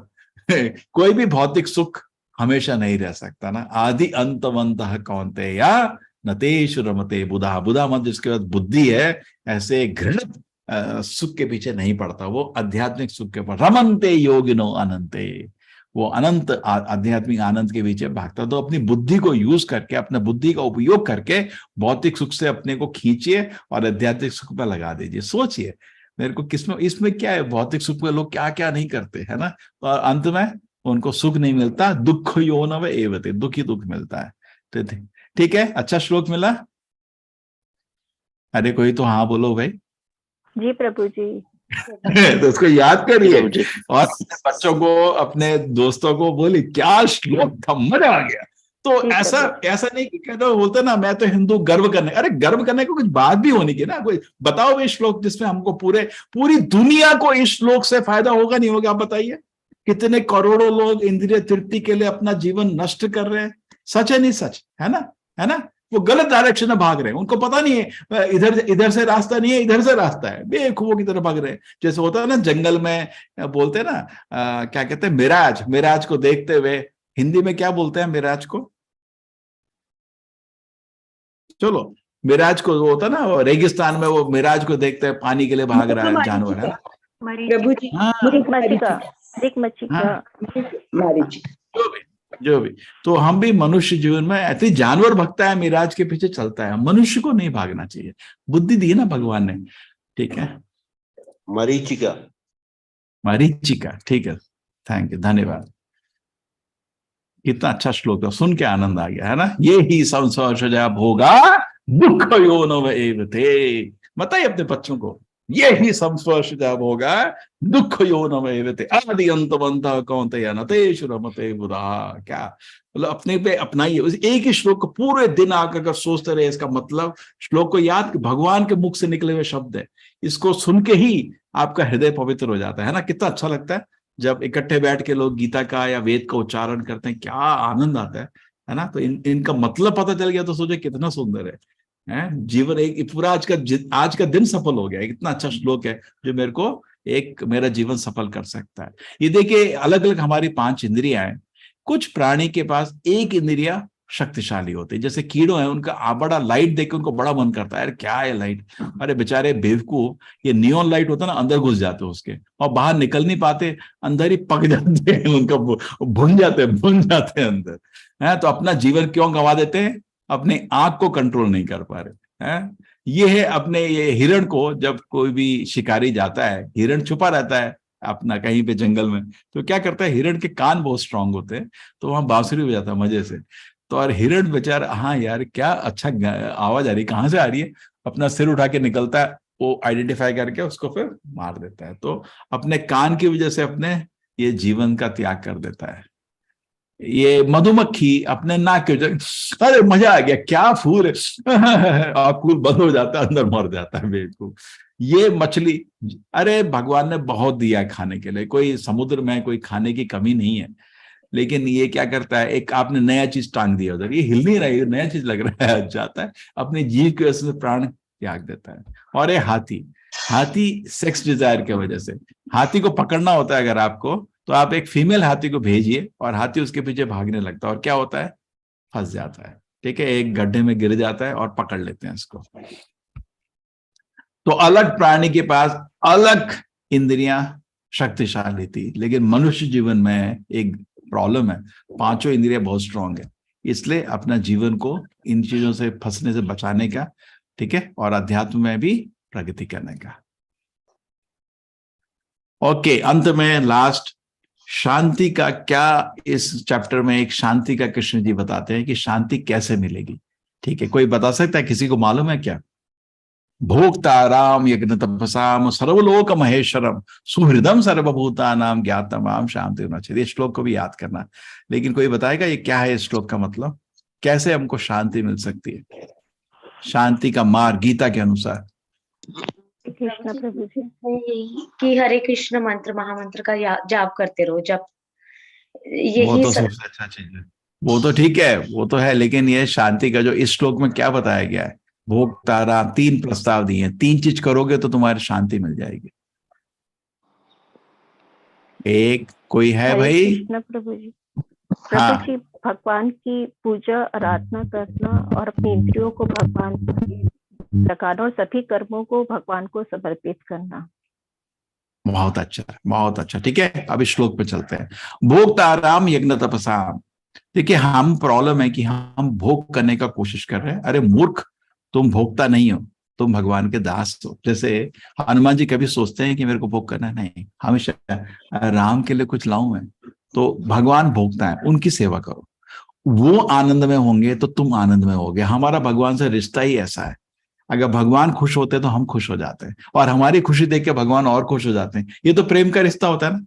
अरे क्यों, आपके हस्बैंड बाहर गए, आप पूरा दिन बैठ के बहुत अच्छा पकवान बनाते हो, आप हस्बैंड आए, उनको आपने खाना खिलाया, अरे मजा आ गया, उनको खुशी देख के आपको खुशी होती है, और आपकी खुशी देख के वो खुश होते हैं, है ना, ऐसा होता है ना दुनिया में, करेक्ट। तो भक्त जो होता है, भगवान की सेवा, हम सोच रहे हम भोगता है, हम भोगता नहीं है, भोगता भगवान है और भोगी भगवान है। जैसे होता है ना, हम उनके दास हैं, ठीक है। भोक्ता राम यज्ञ तपसा, सारी तपस्या सारे यज्ञ के भोक्ता भगवान है, इस चीज को स्वीकार करो। हम इसको स्वीकार नहीं करें, हम खुद भोगी बन के फिर आपस में लड़ाई हो रही है ना। मंदिर में क्या होता है, भगवान को भोगता होता है, खाना बनता है, दरवाजा बंद रहता है, भोग के लिए जाता भी है तो कवर होके जाता है, किसी को गलती से भी उसको भोग नहीं करने का। क्यों, ये स्पष्ट है, भोगता खाली एक व्यक्ति है, भगवान, है ना। मंदिर एक वैकुंठ का एक प्रतिनिधित्व करता है, भोगता सर्वलोक महेश्वरम, सब कुछ भगवान का ही, आपका कुछ नहीं है। लड़ाई हो रही है, मेरा है, ये मेरा, यूक्रेन बोल रहा है जमीन मेरा, रशिया बोल रहा है मेरा, लड़ रहे हैं बेवकूफ। अरे मूर्खों को बताओ, ये ना तो आपका है ना उसका, ये भगवान का है। खाली एडमिनिस्ट्रेटिव बाउंड्री लगा सकते हो, आपका है ही नहीं। जैसे भारत में इतने प्रांत बदलते रहते हैं, आपका तिरंगा बना दिया आंध्रा से, है ना। आपके कितने, हमारा उत्तरांचल निकला, मैं उत्तरांचल का हूँ, देवभूमि, वहां यूपी से उत्तरांचल बाहर निकाल दिया, तो क्या लड़ाई हुआ, लोग मरे नहीं। एक ही देश का है, बस बाउंड्री बन रही है, एडमिनिस्ट्रेटिव बाउंड्री। ये पूरी पृथ्वी भगवान की, ये स्वीकार कर लो, बस शांति उसके बाद, ठीक है। सर्वलोक महेश्वरम, उन्हीं का है सब कुछ, ठीक है। सुहृदम, भगवान सबके सबसे अच्छे मित्र हैं। अगर आपको ये पता चल गया है, आप खुद सोचिए सारी प्रॉब्लम का जड़ क्या है, हम इंद्रिय भोग करने का कोशिश कर रहे हैं। अरे मूर्ख, तू भोगी है ही नहीं, तू तो दास है, तेरा काम ही नहीं है भोग करना, तेरा काम है भगवान का लेख खाना, भगवान का आरती करना, भगवान का सेवा करना, तू है ही उनका दास। लेकिन तू मूर्ख ऐसा है, तू सोच रहा है भोग बनूंगा जैसे रावण की तरह। वो क्या, मैं भी उसकी बीवी उठा लेता हूँ, हम सोच रहे दुनिया में भोग की इच्छा से देखते रहते हैं, है ना। तो वो तो गलत है ना, गलत है ना। जैसे हनुमान जी ने भी माँ सीता को देखा था, कैसे देखा था, राम की पत्नी के रूप में। रावण ने भी देखा था, लेकिन भगवान को डिस्कनेक्ट कर दिया था, अरे मेरे भोग के लिए। हम पूरी दुनिया को, भगवान की ही दुनिया, हमारा थोड़ी है, हमने बनाया था क्या। जैसे मैं आपके घर में आया, आपका फ्रिज खोल के खाना खाने लगे, आपको बुरा लगेगा ना, ये तो हमारा फ्रिज है, ये सब सामान हमारा है, तुम क्यों एंजॉय कर रहे हो। मैं घर आया, आपकी मोबाइल उठा के ले गया, क्या बोलोगे, मोबाइल इधर दे, मेरी है, इसका आनंद मैं लूंगा, है ना, मेरी मोबाइल है। तो जो चीज जिसकी होती है उसको आनंद करना चाहिए। तो ये पूरी सृष्टि भगवान की है, तो वो आनंद करेंगे, तुम कहां से आगे बीच में, उल्टे। तुम्हारा काम है भगवान को भोक्ता का सेवा करो। नहीं करूंगा, मैं भी भोक्ता बनना चाहता हूं, उसी कारण से हम इस मृत्यु लोक में हैं। जब तक ये चीज हमको क्लियर नहीं होगी कि हम भोक्ता नहीं है, हम तो खाली भगवान के दास हैं, तब तक और तुम भगवान से तुम एक विद्रोह कर रहे हो, शिशुपाल की तरह बैठे रहो और कभी भी शांति प्राप्त नहीं, क्योंकि असत्य में शांति नहीं प्राप्त होती। सच है हम भगवान के दास हैं, भोक्ता राम यज्ञ तपसा, वही भोक्ता है, हम उनके सेवक हैं। कृष्ण जी बोल रहे स्वीकार कर लो, तुम शांति में पहुंच जाओगे। जैसे लड़का लड़की का ड्रेस पहन के घूम रहा था, बोलोगे ना यार जो तेरा ड्रेस है पहनना, लड़की लड़के के ड्रेस में घूम रही, तुम अपना ड्रेस पहनो ना, क्यों आर्टिफिशियल रहना चाहते हो। तो आर्टिफिशियली हम खुश नहीं हो सकते। भोक्ता राम यज्ञ तपसा, कृष्ण जी अपनी लीला में दिखाए थे ना, उनके सारे लोग उनकी सेवा में लगे थे, लेकिन इतने खुश थे, इतने खुश थे। देखते बेटा, देख लो कितनी खुशी होती है मेरी सेवा में, है ना। तो भगवान की सेवा नौकर की तरह नहीं होती, भगवान की सेवा प्रेम से होती है। जैसे माँ बच्चे की सेवा करती है, उसको बुरा लगता है क्या, नहीं, है ना। कितना सेवा करना पड़ता है माँ को बच्चे का, उसको दहनाने का, कभी कभी बच्चा अपने कपड़ों में टट्टी पेशाब करता है, उसको धोने का, है ना, उसको खिलाने का, कितना सेवा। लेकिन माँ को प्रॉब्लम होती नहीं, खुश, पूरे दिन खुश बच्चे के साथ, नहीं, आनंद से प्रेम से सेवा हो रही। तो भगवान की सेवा को ये नहीं सोच नौकर बन के, नहीं बाबा, वो प्रेम की सेवा है। भोक्ता राम। अब देखिए अर्जुन का रथ क्यों भगवान चला रहे हैं। आप अपने नौकर के घर में जाकर उसकी गाड़ी चलाते हो क्या, कभी, कभी भी नहीं करोगे, है ना। तो हम सोचते अरे यार ये तो बड़ा गलत बोल रहे हो स्वामी जी, क्या है, हम तो नौकर ही हैं, है ना। प्रेम के नौकर है। हनुमान जी भी नौकर है क्या, दुख है क्या, वो बहुत ही खुश है, वो गर्व है उनको, मैं राम का दास हूँ। ऐसा होना चाहिए, नौकर बन के। सर्वलोक का महेश था, उनका ही है, तो उनकी सेवा में लगाओ, सुहृदा हूं। और इस सबसे ज्यादा आनंद वो सबसे, मेरे हमारे सब मित्र हैं, सब ऐसे ही हैं। दुनिया में कितना भी सेवा कर लो, अगले घंटे भूल जाते हैं लोग, है ना। एक दूसरे को हम एक्सप्लॉइट कर रहे हैं, लेकिन भगवान कभी किसी को एक्सप्लॉइट नहीं करते। आपकी छोटी सी सेवा याद रखते हैं। आपका द्रौपदी का एग्जाम्पल था ना, छोटा सा सेवा किया उनका, और उनको उसका वस्त्र चीर हरण में उन्होंने उसको बचाया, है ना। तो भगवान छोटी सी सेवा हमेशा याद रखते हैं। एक्चुअली सेवा करने के लिए उससे उनके बड़ा महान व्यक्ति कोई नहीं है। आप कितना भी अपराध कर दो, करोड़ों जन्म बोलते हैं भगवान नहीं है, भगवान नहीं है, उनको गाली देते रहते हैं, भगवान कभी अपराध नहीं लेते। और छोटा सा सेवा, अरे इसने इतना बड़ा महान सेवा कर दिया, इससे बड़ा व्यक्ति क्या है। सुहृदम सर्वभूतानाम ज्ञाता माम शांति, ये जान के आपको शांति मिल जाएगी। लेकिन हम इस चीज को स्वीकार नहीं कर सकते, इसलिए आप शांति में पड़े रहोगे। ठीक है, हरे कृष्ण। अच्छा लगा ये श्लोक, मेरी विनती आप सबसे ये श्लोक भी याद कर लीजिए। हरे कृष्णा। जी प्रभु जी, बहुत अच्छा श्लोक धन्यवाद रखें, जान के। हाँ इस श्लोक को याद करिए, ठीक है। ये सब श्लोक जो हमने आपको नोट्स मिलते ना हर दिन। हाँ हरे कृष्णा। कुछ प्रश्न है किसी को? मुझे याद है प्रभु जी, भोक्ताराम यज्ञ तपसा। बोलिए। भोक्ताराम यज्ञ तपसाम सर्वलोका महेश्वरम सुहृदम सर्वभूतानां ज्ञात्वा मां सात्तिमुच्यति। बहुत अच्छा, बहुत अच्छा, ठीक है। आपको जो लेवल 2 कोर्स होता है उसमें हम आपको फिर और डिटेल से थोड़ा समझाते हैं, ये तो बेसिक है, ठीक है। किसी को कुछ है? मैं चलूं? कल कहां तक पहुंचे थे हम आत्मा के ज्ञान में?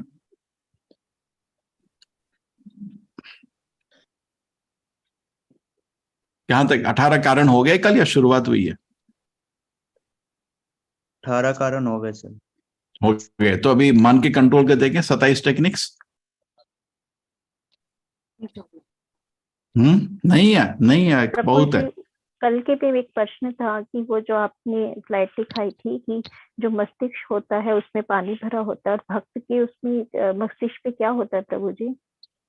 नहीं नहीं, मैं ये बता रहा था कि साइंटिस्ट लोग बोलते हैं हम खाली, देखिए दो ही द्वंद है ना, अभी तक मैंने तो दो ही उत्तर सुने। एक ही हम वेद के जो फॉलोअर्स हैं हम बोलते हैं हम आत्मा है जो इधर इधर विराजमान है, बोलते हैं ना मैं बोल रहा हूँ इतना दर्द नहीं दे तू मेरे को बोलते हो ना, हमको मालूम है इधर है ना। कोई बोलता है ना, हमेशा बोलते हैं ना दुनिया भर में मैं इधर के बोलते हैं, आपको मालूम है मैं इधर हूँ, है ना।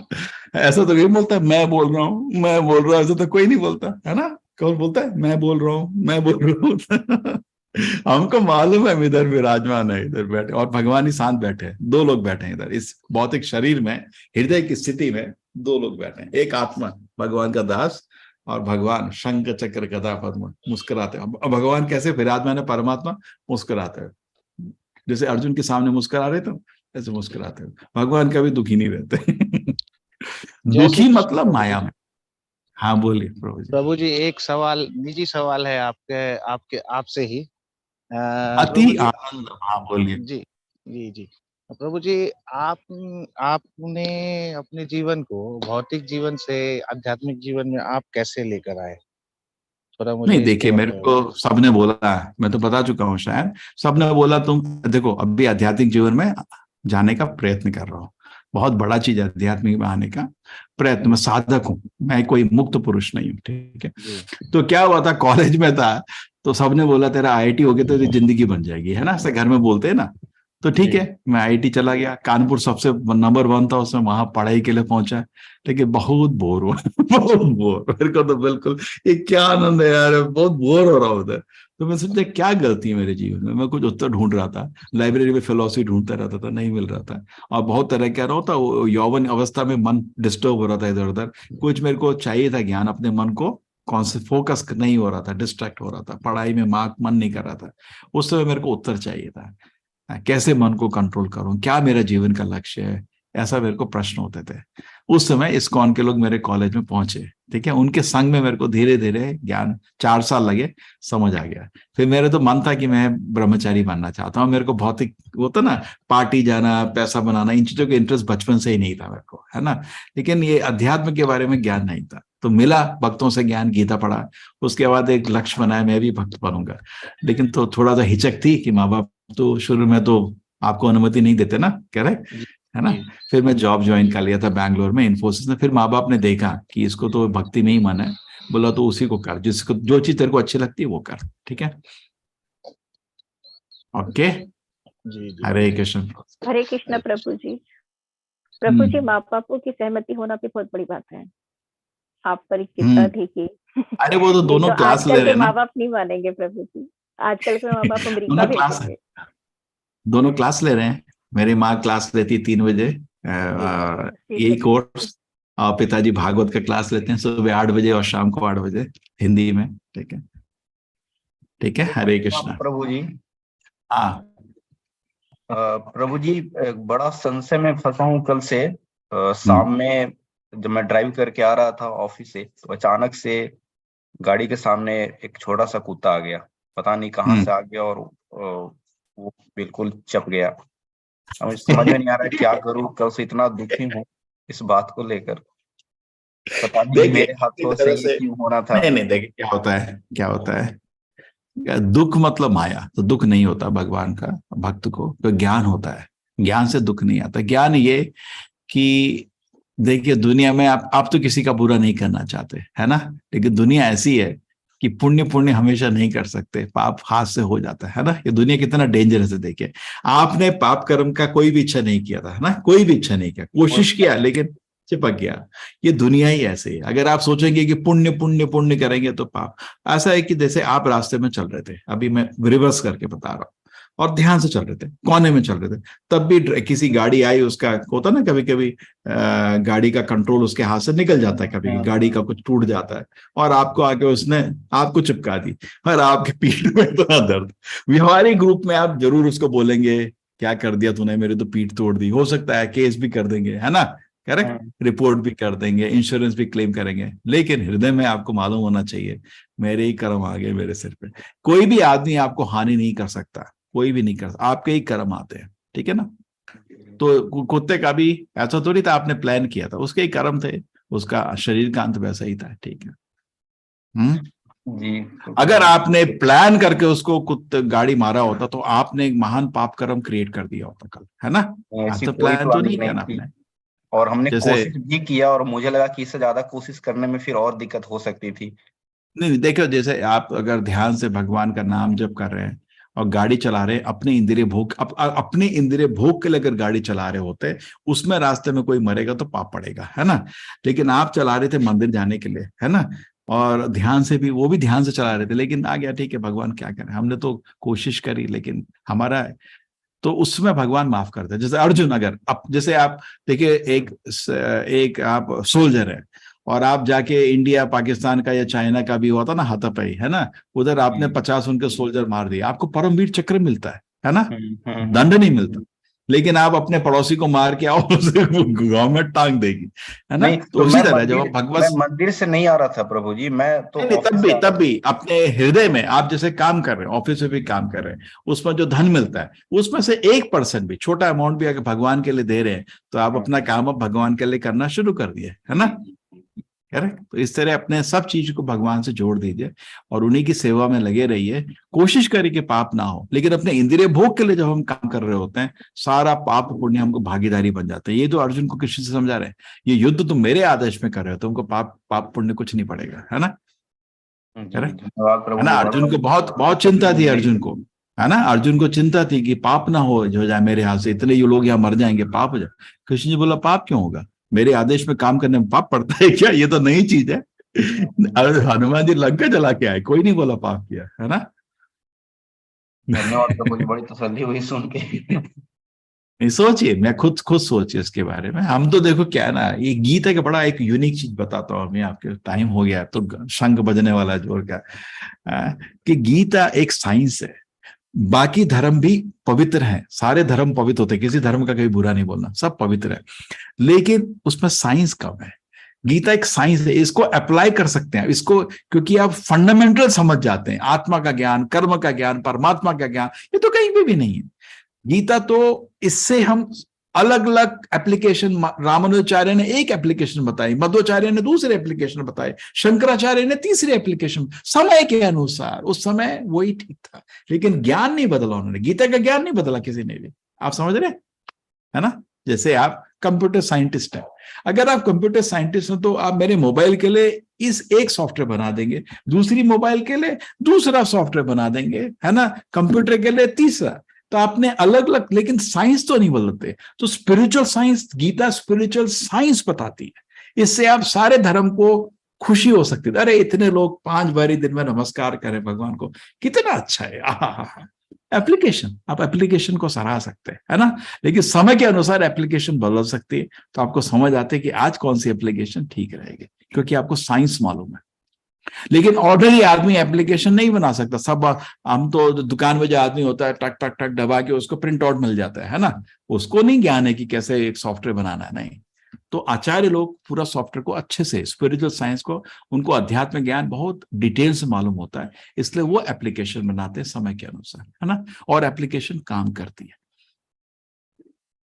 ठीक है, खुशी हो रही है सबको। चलो तो मन कंट्रोल करने के टेक्निक समझेंगे थोड़ा, आधा घंटा। रेडी हैं सब लोग, ये नहीं मन नहीं है भाई, लोगों को मन नहीं है तो हाँ, मन है प्रभु जी, बिल्कुल। चलो रेडी है तो ठीक है, थोड़ा देर आधा घंटा सुनते हैं। मन कंट्रोल करने के मैंने 27 टेक्निक इकट्ठे किए थे गीता से, उसमें हम थोड़ा ध्यान देते हैं, ठीक है। हरे कृष्ण। थोड़ा भी कीर्तन होगा, ध्यान रखना, मैं बोल के आता हूं उनको माइक नहीं यूज करने का।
ओह,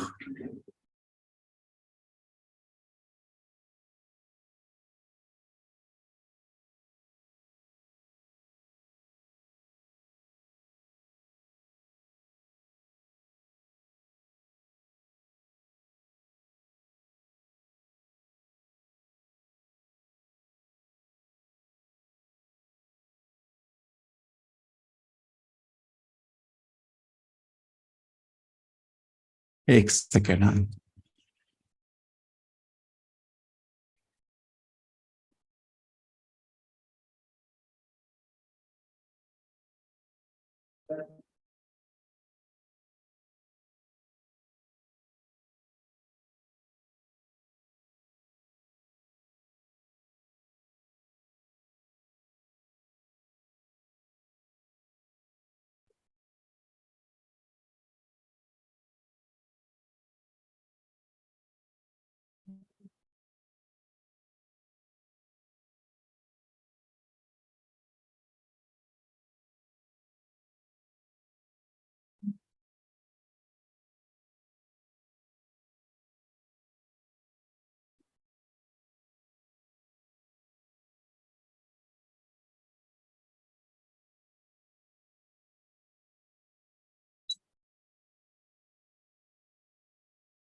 ठीक है, सब लोग साथ हैं।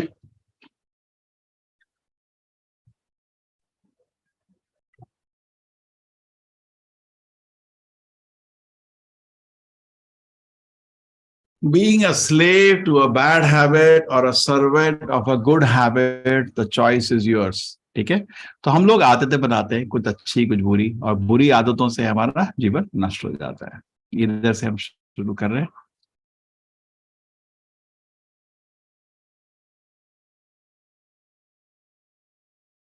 ठीक है, इस पिक्चर को देखिए, आप क्या इस पिक्चर से क्या ज्ञान ले सकते हैं? क्या दिख रहा है आपको इस पिक्चर में?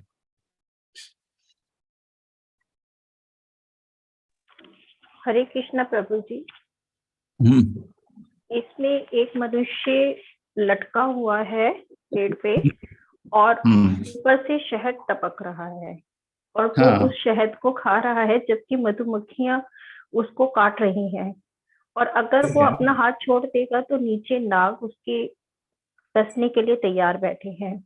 ठीक है, और हाथी उसको पेड़ को तोड़ने की है और चूहे कुतर रहे हैं, लेकिन वहीं से ही भगवान उसको हाथ दे रहे हैं कि आप मेरा हाथ पकड़िए और मैं आपको अपने विमान में बैठा के ले जाना चाहता हूँ, लेकिन उसका ध्यान यही शहद की तरफ है।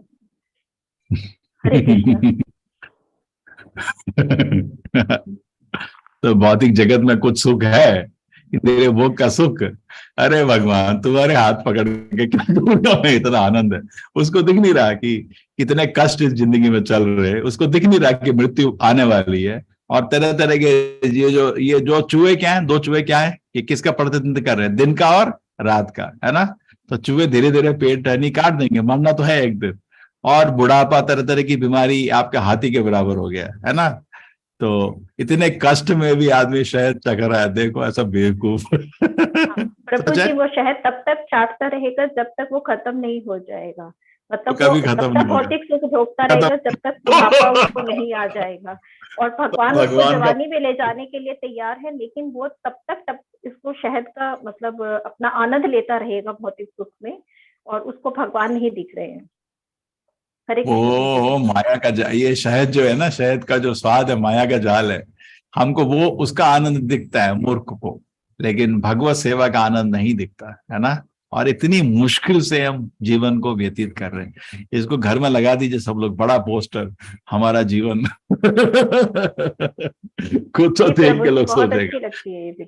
है, और सोचेगा ना ये क्या क्या जी रहा है, मरना तो है एक दिन है, दिन रात एक एक दिन निकल रहे हैं, तरह तरह की प्रॉब्लम में हाथ ही खींच लेगा, और मैं शहद को भी बिना प्रॉब्लम के नहीं चख रहा है, तरह तरह से डस रहे हैं हमारे मधुमक्खी। बंधुरात्मनस्तस्या येनात्मैव आत्मना जितः अनात्मनस्तु शत्रुत्वे वर्तेत आत्मैव शत्रुवत्। कल इस श्लोक को पढ़ेंगे 6.6 कि हमारा मन ही हमारा सबसे अच्छा दोस्त है, हमारा मन ही हमारा सबसे दुश्मन है। एक्चुअली हमारा कोई दुश्मन नहीं है, हमारा दुश्मन खाली हमारा मन है। कोई क्या कर लेगा, हमारे कर्म से और भगवान की कृपा से हम सुरक्षित रहते हैं, कोई कुछ नहीं कर सकता हमारा। हमारा प्रॉब्लम होता है हमारा मन ही हमको डसता है। सब लोग स्वीकार कर रहे हो, ये बहुत बड़ा ज्ञान है कि हमारा दुश्मन खाली हमारा मन है, हमारा कोई और दुश्मन नहीं है। अगर दुश्मन को देख संभालना, इस मन को संभाल लो। सब लोग सहमति में हैं या इसमें कुछ प्रश्न है? कोई आपका कुछ नहीं बिगाड़ सकता, है ना? कितना बड़ा ज्ञान है देखो, कोई आपका कुछ नहीं बिगाड़ सकता। ये प्रहलाद महाराज ने ये ज्ञान अपने पिताजी को दिया। पिताजी बोल रहे थे, अरे बेटे मेरे दुश्मन हरि का क्यों नाम लेता है पूरे दिन, इस हरि ने मेरा भाई मारा, है ना, वराहदेव ने मारा था ना हिरण्याक्ष को, क्यों मेरे दुश्मन का नाम लेता रहता है पूरे दिन? तो प्रहलाद महाराज, पिताजी आपका एक ही दुश्मन है, आपका मन, कोई और दुश्मन नहीं है। हमारा ही मन हमारा दुश्मन है, हमारा कोई और दुश्मन नहीं है। ठीक है, माइंड कंट्रोल नहीं, मन कंट्रोल की क्यों जरूरत है? ठीक है, मॉडर्न समाज में हम क्या चाहते हैं, बड़ी बड़ी कार हो, ये सब आनंद हो, लेकिन एक सत्य नहीं देख रहे हैं कि सारी प्रॉब्लम बढ़ रही है ना? ड्रग एडिक्शन बढ़ रहा है, आजकल बच्चे भी ड्रग्स खाना शुरू कर दिए। करप्शन तो आपका मतलब कर्नाटक में तो, जैसे पूरे भारत में ही हाल बहुत बुरा है। मैरिज डाइवोर्स तो एक कॉमन चीज बन गया, अभी मैरिज मजाक बन गया है ना? सब लोग स्ट्रेस में भरे हुए हैं, और आत्महत्या तो बहुत लोग करते हैं आजकल, मर्डर भी कर डालते हैं, इतना तरह तरह के मर्डर करके शरीर को काट के 40-40 भाग में तोड़ रहे हैं लोग आजकल, और किसी को वायलेंस में, और चिल्लाना चीखना, ये चीज देख नहीं रहे। हम किधर जा रहे हैं भाई? प्रगति, ये तो ये क्यों प्रगति हो रहा है? प्रगति मतलब आर्थिक प्रगति चाहते हो, लेकिन ये क्यों नहीं रोक पा रहे आप? क्योंकि आपके पास ज्ञान नहीं है, मूर्ख हो आप, है ना? जो बड़े बड़े समाज को कंट्रोल कर रहे हैं, ये क्या कर रहे हैं? ये दिखता नहीं उनको कि ये सब बढ़ रहा है? ऐसे वायलेंस होता है बेमतलब में, लोग मर रहे हैं, भाग रहे हैं, तड़प रहे हैं, युद्ध हो रहे हैं, ये आतंकवादी लोग अपना काम बंद नहीं कर सकते। ये सब बढ़ रहा है दुनिया में, क्योंकि लोगों के मन कंट्रोल में नहीं है, उस पर कोई ध्यान नहीं था। आर्थिक व्यवस्था, आर्थिक प्रगति, अरे आर्थिक प्रगति सब कुछ नहीं है, मानसिक प्रगति भी होना चाहिए, आध्यात्मिक प्रगति भी होना चाहिए, ये सब लोग देखते नहीं है। खाली एक आर्थिक प्रगति, और लोग तो नरक रहने का मन नहीं करता, दुनिया ऐसी बन गई है ना? इतने वहां पे क्राइम हो रहे हैं, इतना आपका नैतिकवाद का पतन हो रहा है। ये ड्रग्स का, यूरोप का आंकड़ा ले लीजिए, 1.8 मिलियन लोग सीरियस ड्रग एडिक्ट है यूरोप में। ये क्या प्रगति है? देखिए क्या, जैसे मेरे चप्पल टूट गई तो हमने किसी से ठीक करा ली, इसका ये मतलब थोड़ी वो दारू पीता हम भी दारू पियेंगे। तो हमने कुछ भौतिक चीज कहीं से खरीद ली, नहीं, हम वैसा ही बनना चाहते हैं। ऐसे मूर्ख हैं लोग। ये देखो डाइवोर्सेस, ये क्या है आंकड़ा? वो जो शादी है मजाक बन गया है ना? ये देखो, मतलब कभी कभी किसी को बताओ कि मेरे माँ बाप अमेरिका में 40 साल से साथ रह रहे हैं, हाँ, शायद बहुत ही रेयर होता है, बुढ़ापे में भी डाइवोर्स करते हैं लोग। आपके बिल गेट्स इतने बुढ़ापे में डाइवोर्स हो रहा है, क्या है मतलब, क्या संस्कृति है, क्या संस्कार है? ठीक है, number of suicide in Japan world में लीड कर रहा है सुसाइड परसेंटेज में। आर्थिक प्रगति में तो बहुत प्रगति हो गई। ये क्या बेवकूफी है लोग? ये नोट होता है, moment I can not take it any more. हाँ, आपको मालूम है जापान में वो सुनामी आया था, 30,000 लोग मरे थे, सब लोग उसका बात किए, लेकिन हर साल उतने ही लोग मरते हैं सुसाइड से। उसके बाद क्यों नहीं करते लोग?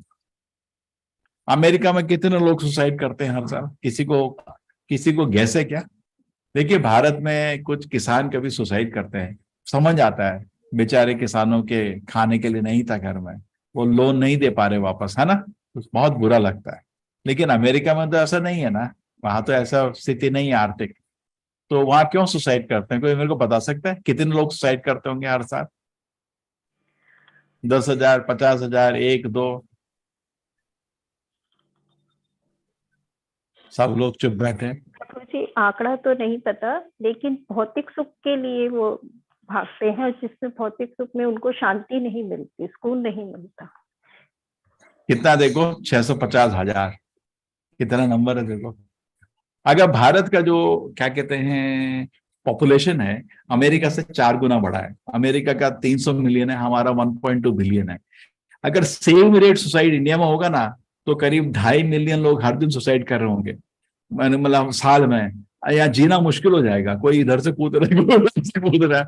अरे हम लोग आर्थिक रूप से थोड़ा गरीब है, वो तो स्वीकार करते हैं, लेकिन मानसिक थोड़ा हम ज्यादा सहन शक्ति है हमारी। हमारे तो इतनी आर्थिक व्यवस्था खराब है, उनकी तो आर्थिक व्यवस्था इतनी प्रगति, उसके बावजूद भी यहाँ लोग ऐसे कूदते नहीं है।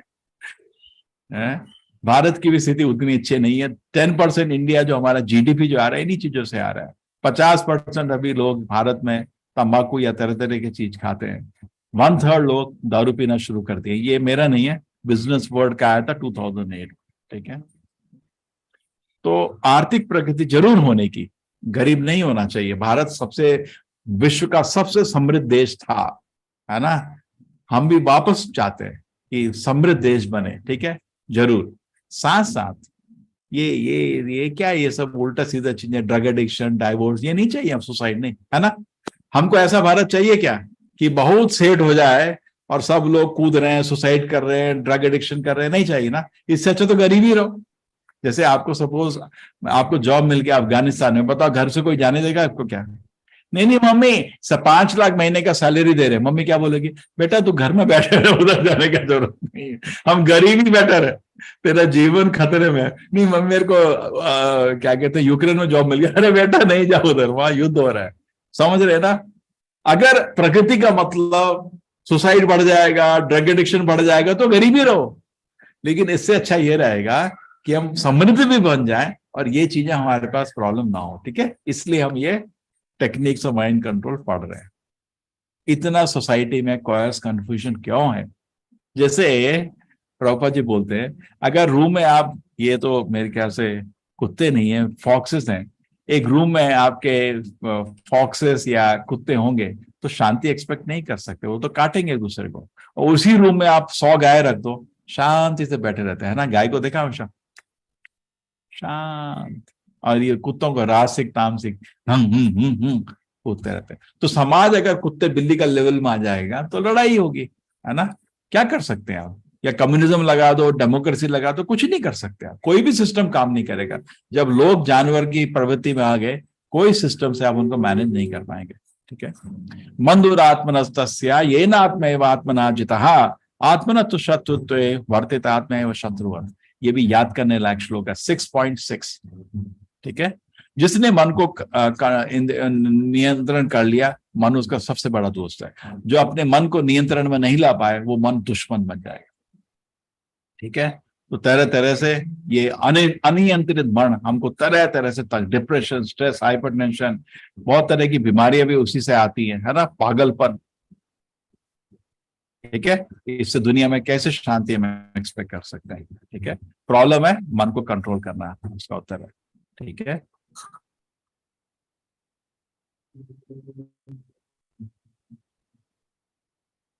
ये तरह तरह से स्टेप्स है माइंड कंट्रोल में। सबसे पहले क्या होता है कि जैसे आप गाड़ी है, मैं आपको बोलता है ये बाइक चलाओ, हाँ मैं चला सकता हूँ। आप गए, आपको मालूम नहीं, आपको बाइक चलाना नहीं आता, सोते में चला लूंगा। लेकिन जब बाइक को ऑन करने लगते हैं, गियर देखते हैं, आप गिर जाते हो उधर। तो पहला स्टेप आता है, सेकेंड स्टेप आता है कॉन्शियस इनकॉम्पिटेंस, हाँ मेरे को नहीं आता बाइक चलाना। तीसरा स्टेप आता है, आपको कोई सिखाता है तो बहुत ध्यान से गियर चेंज कर रहे हो, क्लच चेंज कर रहे हो। और चौथा स्टेप आता है, आप बिना ध्यान के बात भी कर रहे हो, फोन में आराम से गाड़ी चल रही है। तो उसी तरह मैं चाहता हूं कि ऐसा परिवर्तन हमारे में होना चाहिए। अभी हम तो स्वीकार भी नहीं करते कि मेरा मन मेरे कंट्रोल में नहीं है। मैं देखा है बच्चे लोग, यूथ लोग, जब एग्जाम का टाइम आता है तब फोन करते हैं, सर पढ़ाई नहीं कर पा रहा। क्यों? आप क्यों पता चला तेरे को? पहले पता ही नहीं था कि पढ़ने का कोशिश ही नहीं किया।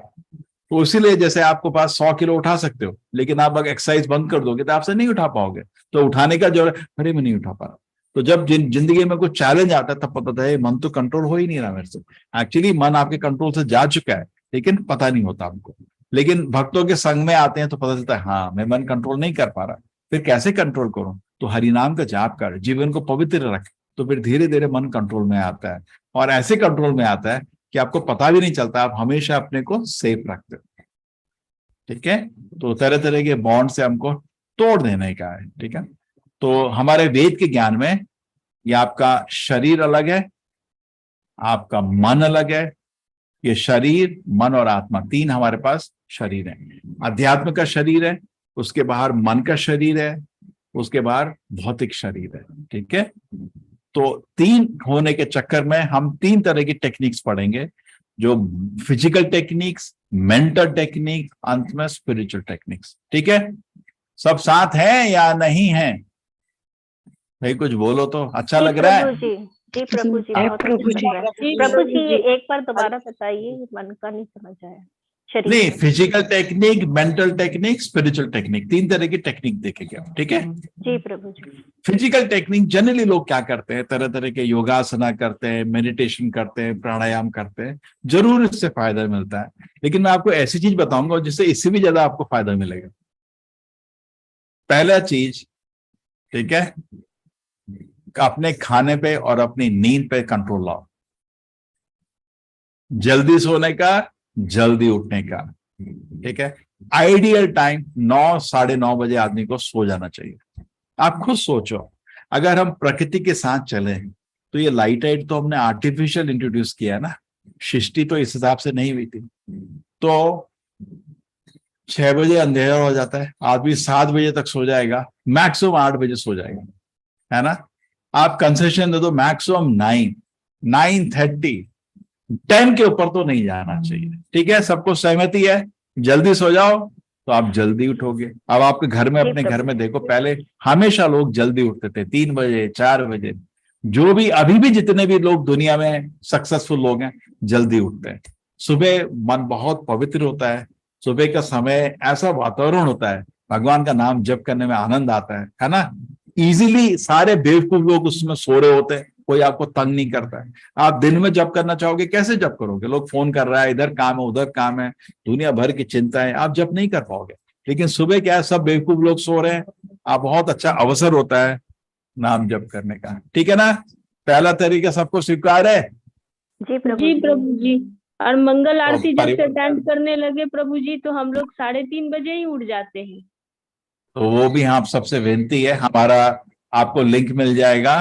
हर दिन सुबह 4:30 बजे मंगल आरती। मंगल आरती मतलब अगर आप उसको देखेंगे पूरा दिन आपका मंगल हो जाता है, शुभ हो जाता है। शुभ आरती सुबह 4:30 बजे दिन को शुरू करिए, भगवान की आरती देख के भगवान को नमस्कार करिए। बैठ के सबके साथ हम लोग 5 बजे से 7 बजे बैठ के इकट्ठा बैठ के जाप करते हैं। अभी बैठ के जप करिए, कितना अच्छा लगेगा आपको। फिर पूरा दिन में आपका शरीर भी रेडी है, मन भी रेडी है। बिकॉज लोग बहुत कुछ एक्सपेक्ट करते हैं ऐसा करने का, और हमारी भी लिमिटेशन है, हम कितना रिस्पॉन्ड कर सकते हैं, है ना। सब लोग को चाहिए हमारे मुख में स्माइल, सब लोग को चाहिए कृपा, है ना, स्नेह, लेकिन हम नहीं दे पाते। तो हमको भी अपने को स्ट्रेंथ देने का वो हरि नाम। सुबह सुबह उठ के जप करने से क्या होता है, तरह तरह से लोग कुछ बोल,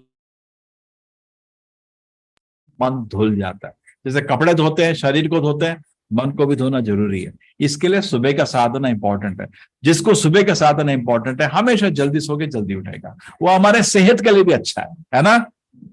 हेल्दी, वेल्दी एंड वाइज। ठीक है, ये बहुत फेमस सेइंग है, सब लोग इसको स्वीकार करते हैं दुनिया भर में। तो जल्दी सो जाइए, जल्दी उठ जाइए, कोशिश करिए धीरे धीरे आधा घंटा 10 मिनट चेंज करिए। सबसे अच्छा इंपॉर्टेंट चीज है कि मोबाइल को और कंप्यूटर को ऑफ कर दीजिए शाम के 7-8 बजे। इसकी वजह से हम लोग सो नहीं पाते हैं। इसको अभी बेमतलब की चीजें आपको 11-12 बजे तक जगा के रखेंगे, फेंक दो उसको अलग, चार्ज पे लगा दो और सो जाओ। ठीक है, पहला चीज। दूसरा चीज, अपने क्या जी प्रभु जी, हम लोग तो भगवत गीता का क्लास करते करते लेवल 1 का भी फिर से कर रहे हैं, तो वो 10 तो बज ही जाते हैं। 10 बज के फिर सो जाइए। ठीक है, उससे ज्यादा लेट नहीं करना। ठीक है, दूसरा चीज, अपने खाने को बता दीजिए। हरे कृष्ण प्रभु जी, सॉरी डिस्टर्ब कर। आइडियल 9:30 से 3:30 आइडियल। 3:30 प्रभु जी। 9:30 बजे सोइए, 3:30 बजे उठ जाइए, आइडियल है। कृष्णा ठीक है, प्रभु जी। 10 से 4 नेक्स्ट, 11 से 5 नेक्स्ट, कितना कोशिश करिए, धीरे धीरे होगा, एक दिन में थोड़ी बदलता है ना। शनै शनै धीरे धीरे काम होता है, झटके में काम नहीं होता है। जी ठीक है, प्रभु जी।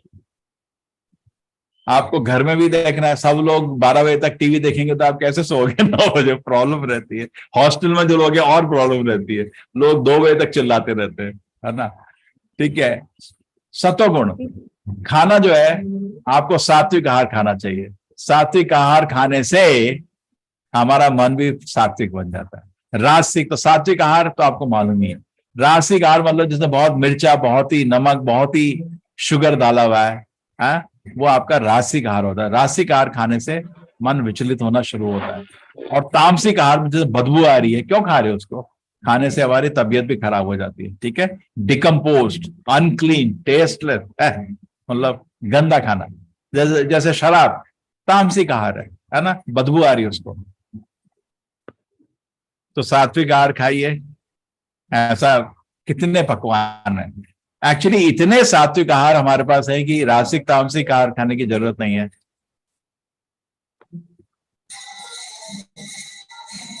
दुनिया भर में बड़ी प्रॉब्लम है। हम इस्कॉन वाले बोलते हैं सात्विक आहार खाओ, आप किसी रेस्टोरेंट में चले जाओ, सात्विक आहार मिलता ही नहीं है। हर चीज में तमोगुण है ना। ठीक है, भारत में तो इतना मुश्किल नहीं है। अर्जेंसी टू इंपॉर्टेंस, अपने सेकंड चीज, अपने जीवन को आप ऑर्गेनाइज करिए।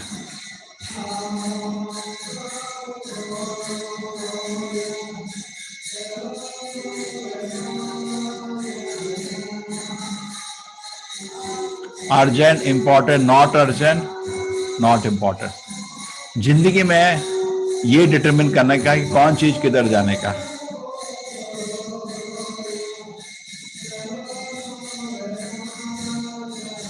ठीक है, ठीक है, not urgent, not important.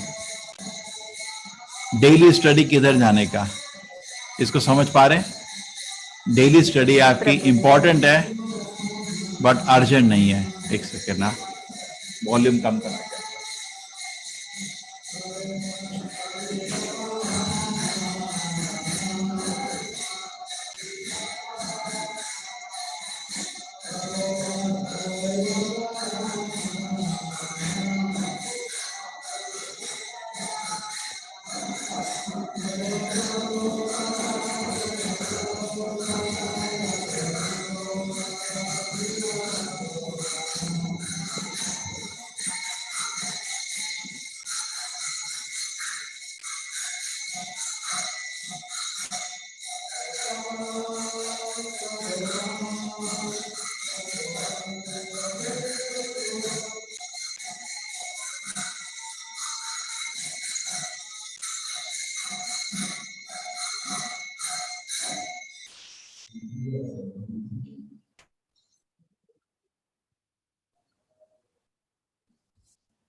Okay, ठीक है।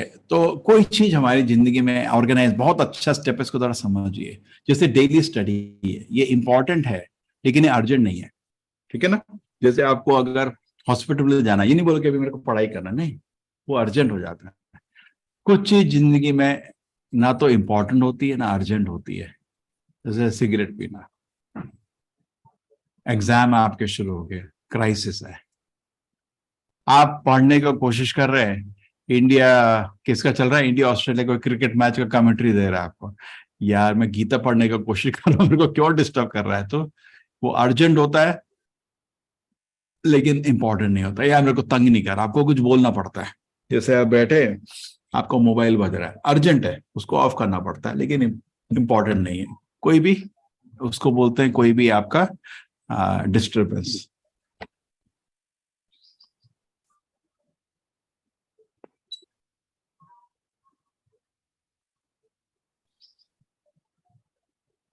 ठीक है, आपका रूम क्लीनिंग करना इंपॉर्टेंट है बट अर्जेंट नहीं है। तो इस तरह देखेंगे, कोई चीज जिंदगी में आपकी ये क्राइसिस होता है, एग्जाम्स, डेडलाइंस, मेडिकल इमरजेंसी, कोई चीज डिस्टरबेंस होता है, जैसे जोर का भी वॉल्यूम आ रहा था, मैं माइक कम कर दिया, wrong call, spam mail, interruption, आपको इमीडिएटली एक्ट करना पड़ता है, ठीक है, लेकिन वो इंपॉर्टेंट नहीं है। कुछ चीजें जिंदगी में बर्बाद होती हैं, ये सब सिगरेट, गैम्बलिंग, आजकल आपका मोबाइल, इंटरनेट, जनरली लोग लेते हैं, मम्मी मोबाइल दे दो, हाँ मम्मी सोचती है मोबाइल यूज होगी, मैं उसको कभी फोन कर सकती हूँ, लेकिन मोबाइल से या कंप्यूटर से बच्चे अपना जीवन ही नाश करते हैं, ठीक है, एडिक्शन बन जाता है। और सबसे इंपॉर्टेंट हमारा ये रहता है डेली, इससे हम एम्पावर हो रहे हैं, इसको दोबारा समझिए। क्यों आदमी हमेशा इधर रहता है, वो प्रोक्रेस्टिनेट, चीजें कल, आज का काम कल, लेट करता रहता है। ये ऐसा आदमी हो सकता है एग्जाम में पास हो जाएगा, लेकिन उनको हमेशा स्ट्रेस रहता है, एंग्जाइटी रहता है, ठीक है, थका रहता है, और उसका परफॉर्मेंस मीडियोकर रहता है। क्यों आदमी हमेशा इधर रहता है? क्योंकि वो किसी को ना नहीं बोल पाता है, वो इंटरप्शन ही है? अरे भाई, जैसे आपको देखिए प्रिंसिपल का भी टाइम रहता है, 3 बजे से 4 बजे आप उसको मुलाकात, बाकी टाइम वो फ्री रहता है, बाकी टाइम वो अपना काम करता है। लेकिन नहीं, हम पूरे दिन इंटरप्ट होने के लिए रेडी है। कोई बोले मूवी चलेगा, अरे मैं नहीं जा सकता, मेरे को गीता पढ़नी है, मैं ना बोल ही नहीं पाता किसी को, है ना, यस मैन। दूसरे लोगों के लिए पायदान बनना है कि उनके पैर धोने के लिए? आप लोग उसके पायदान नहीं बनना चाहिए लोगों के पैर धोने के लिए। ना मतलब ना, डिसिप्लिन नहीं है, और खाली सबको प्लीज करना। आप सब लोगों को खुश नहीं कर सकते जिंदगी में, है ना। आप जीवन का लक्ष्य बनाओ, जैसे हमने जीवन का लक्ष्य बनाया भगवत सेवा, तो बहुत लोग दुखी हो गए, उससे क्या करेंगे हम? सबको खुश नहीं कर सकते। स्लैकर, ये तो आदमी जो इन आदतों पड़ा होता है, ये तो अपनी जिंदगी को नाश कर रहा है। गिल्ट, उसको ही खुद बोलता है मैं क्यों इन चीजों में फंसा हुआ है। कोशिश करिए कि आप, हम क्या होता है, जैसे मैं बच्चों का एग्जाम्पल दे रहा हूं, एग्जाम हो गया, ये आपका खत्म हुआ क्राइसिस, हम लोग सीधा जाते हैं इधर उल्टे काम में, या बच्चों के साथ बैठ के गप मारते हैं। जैसी एग्जाम खत्म हुआ उधर आ जाइए, ठीक है, प्रिपेयर करना शुरू करिए। इसमें अगर आप हमेशा रहेंगे, आपका लाइफ कंट्रोल रहेगा, बैलेंस रहेगा, हाई परफॉर्मेंस रहेगा। समझ आया? जो चीज इंपॉर्टेंट नहीं है, हम उसमें एक क्षण क्यों बर्बाद करते हैं? आप देखिए, कुछ एनालाइज करिए, खुद ये चार्ट बनाइए, देखिए कहाँ कहाँ मैं फंसा हुआ हूं, और कोशिश करिए हमेशा क्वाड्रेंट में रहने। जैसे आप ये कोर्स पढ़ रहे हैं, ये कोर्स किधर आता है? इधर आता है ना, तो अर्जेंट है ये, ना क्राइसिस है ना। ये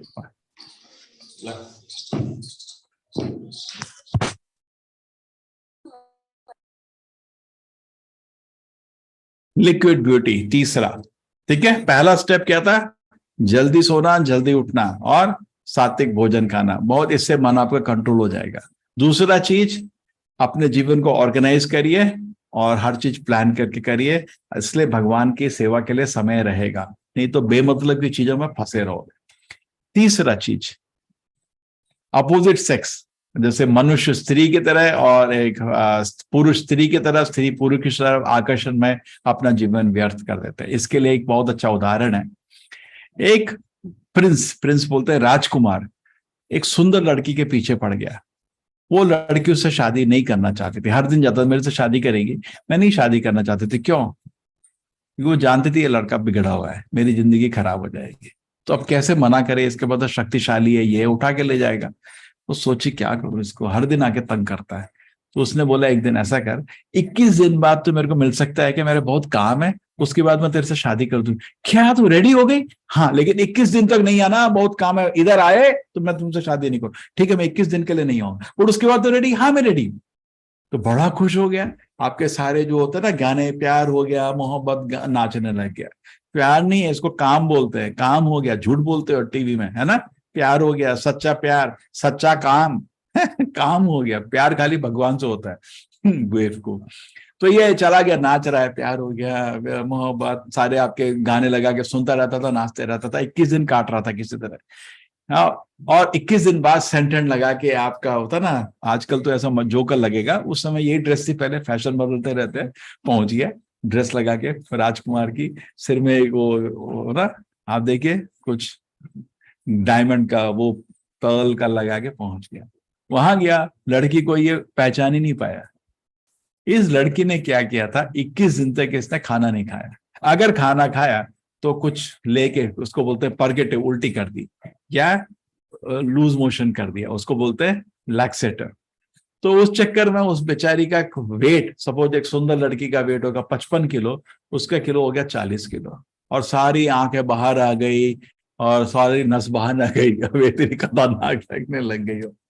तो उधर आया, बोला वो सुंदर लड़की किधर है? अरे मैं ही हूँ। अरे नहीं, उसकी बहन होगी तो शायद उसकी जैसी दिखती है, लेकिन वो तो बहुत सुंदर है, मतलब चमकता है उसका चेहरा, तेरे तो सारी नस बाहर है, आंखें बाहर आ गई, काला काला हो गया चारों तरफ। तो बोली नहीं मैं वो ही लड़की हूँ। नहीं तो वो नहीं है, वो तो बहुत सुंदर थी। तो बोली नहीं मैं वो ही हूँ, लेकिन मैंने सुंदरता अलग कर दी, तो ले जा उसको। सुंदरता अलग कर दी, तो एक डब्बे में ले गए, एक जगह सारी उल्टी इकट्ठे करके रखी थी, एक जगह सारी टट्टी, बोला ले जाए, यही मेरी सुंदरता है। समझ आया? जी प्रभु जी। अरे प्रभु जी, आप क्या सबको सन्यासी बनाना चाहते हो क्या? नहीं प्रभु जी, कॉलेज में सब लड़के सही है। हंसते, सर इस उम्र में ये ज्ञान दे रहे हो, अब हम कैसे इस जिंदगी को आनंद करेंगे? प्रभु नहीं, जी ये नहीं, बाह्य सुंदरता ज्ञान है, चाहिए। आंतरिक सुंदरता हमें बना के रखनी चाहिए। हाँ अभी देखिए, अब मैं आपको और दिखाता हूँ। ये देखिए, ये कभी गलत ही समझना, ये जो मेरी प्रेजेंटेशन है ना, ये बच्चों के लिए बनाई हुई है। मैं कॉलेज में ये समझाता था, 20 साल तक यही किया मैं। ठीक है, वो लोग समझे नहीं समझे, आप लोग समझिए। ठीक है, ये हमारे टाइम की, आप सब लोग बुजुर्ग ही हैं इसमें, हमारे टाइम की एक्ट्रेसेस हैं। आजकल हाल देखिए इनका, मैं किसी का अपमान नहीं कर रहा, यूट्यूब से मैंने चोरी करके लाया हूं दिखाने के लिए। देखो एक सेकेंड ना, इसका